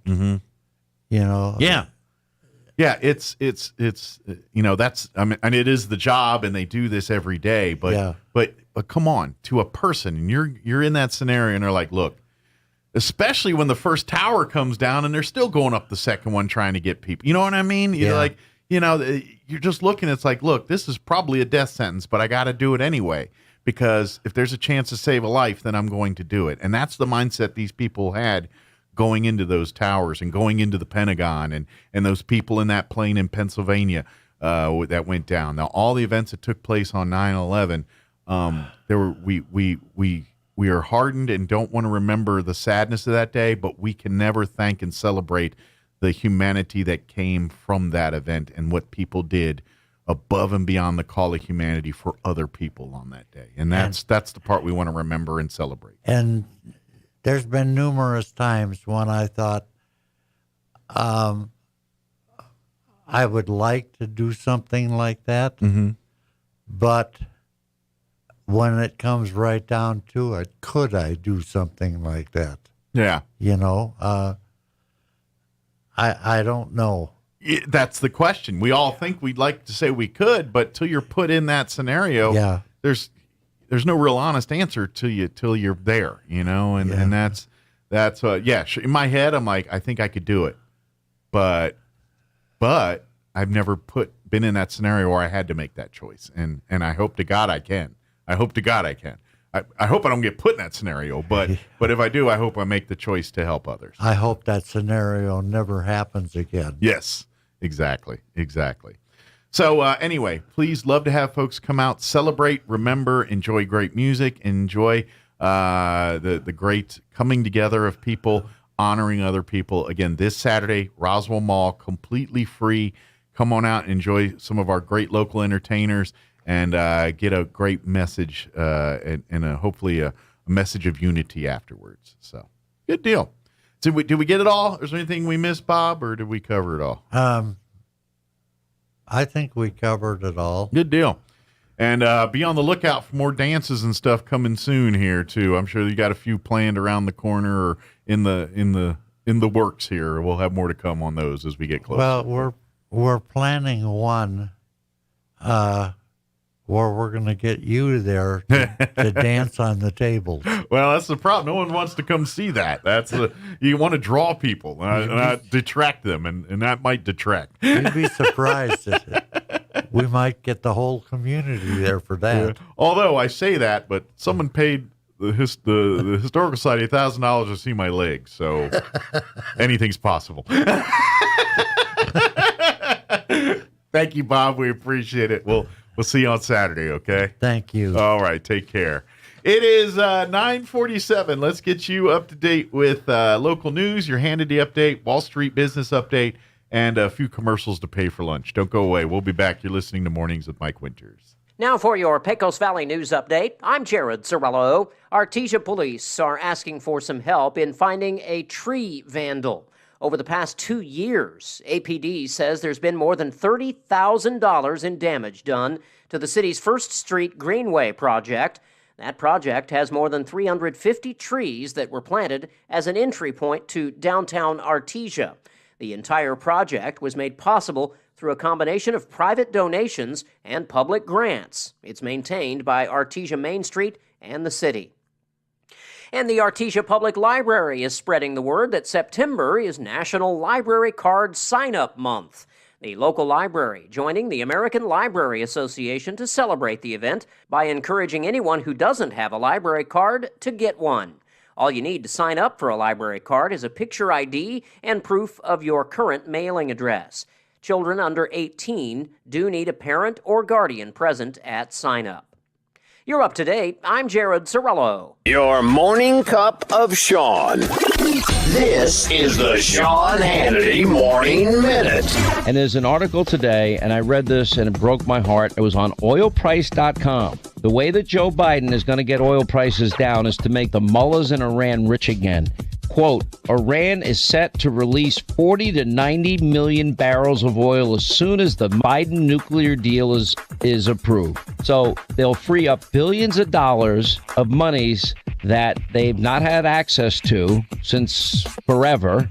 And then we're going to be importing oil from a country sworn to destroy us and to destroy Israel and make them richer so that they can couple their sick, twisted, evil ideology of convert or die with nuclear weapons. The conservative underground meets later today on the Sean Hannity Show. I had a long list of home improvement projects this summer, and hate to admit it, but almost none of them got done. Thankfully, I can cross new window treatments off because of Blinds.com and their Labor Day sale with up to 50% off site-wide. Ordering online doesn't mean you sacrifice on style or service, so shop at Blinds.com. Their Labor Day sale now through September the 7th. Save up to 50% off everything site-wide, plus great doorbusters. Blinds.com. Rules and restrictions may apply. If you or someone you know was diagnosed with cancer or another serious condition due to toxic water exposure at Camp Lejeune, that's a lot to process. So where do you start? ddhelps.com. Start there to find everything you need to know about who qualifies, as well as a simplified version of your legal rights, from how to handle the claim yourself to when you may want to get an attorney involved. At Dudley DeBosier, we're proud to serve those who served us. Visit ddhelps.com. That's ddhelps.com. I'm meteorologist Steve Hamilton with your Pecos Valley weather. Warm temperatures for the next few days, and the overall weather pattern looks pretty fair with high pressure parked overhead. Mid-90s for the afternoon high today and lots of sunshine. For the overnight, we're expecting clear skies, our low in the low to mid-60s, and then we're expecting low to mid-90s and more sunshine coming up on Wednesday. Very few changes for Thursday and Friday. That's your latest forecast. I'm meteorologist Steve Hamilton. With the Wall Street Business Report, I'm Rich Thomason. After opening higher this morning, Wall Street's benchmark slipped into the red by mid-morning. The summer vacation season winding down. For the airlines, it means a return of business travelers is crucial to the bottom line. Leisure travel in the United States is roughly back to pre-pandemic levels, but airlines say business is still about 25% below 2019 levels. Business travelers generally pay higher fares, so the absence of so many of them has an outsized impact on airline revenue and profit. The Global Business Travel Association predicts that corporate travel won't fully return until mid-2026. And that's correspondent Jeremy House. The Central Bank of Australia has joined the Federal Reserve in the U.S. and other central banks around the globe in raising its benchmark lending rate in a bid to cool inflation. For the Wall Street Business Report, I'm Rich Thomason. When you think of home health care here in Roswell, what's the first thing that pops into your head? That's right, Frontier Medical. We've been doing it better than anyone else for over 20 years, from in-home nursing to physical therapy and so much more. Doctors and hospitals from Albuquerque to Lubbock and everywhere in between have been trusting their patients to us here at Frontier Medical. So when it's time to make a choice, remember Frontier Medical. 575-627-1112. Frontier Medical. Name to remember. Bob Reed Pest Control protects you and your home by controlling pests that invade. Bob Reed Pest Control understands the importance of safety in and around your home from unwanted pests. Protect your family's most important investment, your home, and protect your children and pets from the dangers of poisonous bugs and insects. Call Bob Reed Pest Control today and let our fully licensed pest control professionals start working for you and your family. Find us fast in names and numbers. Call 623-5344, serving all of Southeast New Mexico. The season roars on for your Roswell Coyotes, and coming up this Friday night, your Coyotes are back on the road, headed to Los Lunas to take on the Tigers. 106.5 Roswell's Talk FM will have full coverage of the game. Join Art Sandoval and Kelly McDonald for the pregame show at 6:45 and kickoff at 7, with audio-only coverage available at ksvptv.com. Coyotes versus the Tigers of Los Lunas, Friday at 6:45 on 106.5 Roswell's Talk FM, with audio-only coverage online at ksvptv.com. Here's a Mornings with Mike Winters fun fact. Turtles can breathe through their butts. We imagine you know some people who do that too, because that's where their heads reside. Here's Mike Winters. And good morning. It is 9:53. Got a few minutes here before we wrap up today's show. Hey, speaking of events, like you were saying, it's a busy weekend here, but also this weekend is the 2022 Dragonfly Festival. It is Saturday, September 10th, is the main day where all the stuff's happening, the big, exciting day. However, Friday night, they're going to do a program, I believe, about 6 p.m. out at Bitter Lake, free program, and then they do the stargazing afterwards. So that kind of kicks off the Dragonfly Festival weekend this Friday night. So you can get out there and do that. And then Saturday, all day, the tours are going on. They're going to have a bevy of events and booths and things out at the at Bitter Lake Wildlife Refuge. The tours are free, but you have to reserve a spot. So call an RSVP. I'm telling you, it's the week of. It's going to be filling quick if they're not already filled times. It doesn't cost anything. It's completely free, but you got to RSVP. Otherwise, you won't get to go. So if you'd like to do one of the tours, they have the early bird tour, which is one time only, 6:30 to 8:30 on Saturday morning. And it's early, and you look at birds. Hence the early birds tour. See there? Yeah. Oh, I see what you did there. And then the Dragonfly tour is the star of the show, the Dragonflies. Those tours are pretty much on the hour from 8 a.m. to 2 p.m. on Saturday. And they're about an hour and a half tours. Yes, in those tours, everyone dresses in drag and we fly. They're very literal. this year at the Dragonfly Festival. I want to dress as a dragon. Ah. And then fly. But no, you go look at Dragonfly. And then, but wait, there's more. There's also the wildlife tours, and that is where you kind of get to go and tour other parts of the It's refuge. like a local safari. It's kind of cool. Yeah, it kind of is. Kind of get to see some of the other wildlife and plant life that call Bitter Lake home. But those are leave at 8 a.m., 10 a.m., 12:45, and 3 p.m. And they're also hour-and-a-half tours. And those are Saturday. Again, they're free tours. Doesn't cost anything, but you got to call an RSVP. If you want to do that, see. We just combined like 4 languages there. Espanol is my second language. That's a Bob Uecker reference a few years ago. But you can call the refuge at 575-625-4011. Again, 575-625-4011 or 575-244-6256. 575-244-6256. Now, if Saturday is just completely booked for you on tours, they're offering 3 different Dragonfly tours on Sunday, September 11th as well. Okay. 9 a.m., a 10 a.m., and a noon tour. So if you can't do a tour on Saturday, call one of those 2 numbers. I'll give you 2 one more time before we finish talking about this. And you can get on those Sunday tours. But while you're waiting for tours and things on Saturday, they're going to have lots of stuff. They're going to do the butterfly release. They're going to release the monarch butterflies. Call one of those 2 numbers again if you want to have one of your children be a part of the monarch butterfly. They give each one, and they do a little photo op, and as they release the monarchs back into the wild. They're going to have the kids fishing pool out there. So if you want to teach kids fishing or go out and do a little fishing, odds are pretty good at catching something in the pool. Not bad. They stock it pretty into your favor. Yeah, and they keep griddles alongside the pool, just at the ready. The tartar sauce. Catch and just throw them on. Here's some batter, some tartar sauce. Make your own sandwiches right over here. No, I don't think catch and that's release. Yes, catch and release. Yeah. Of course, they'll have arts and crafts booths, children's scavenger hunt. They're going to be doing live bird and bat programs at 11 a.m. and 2 p.m.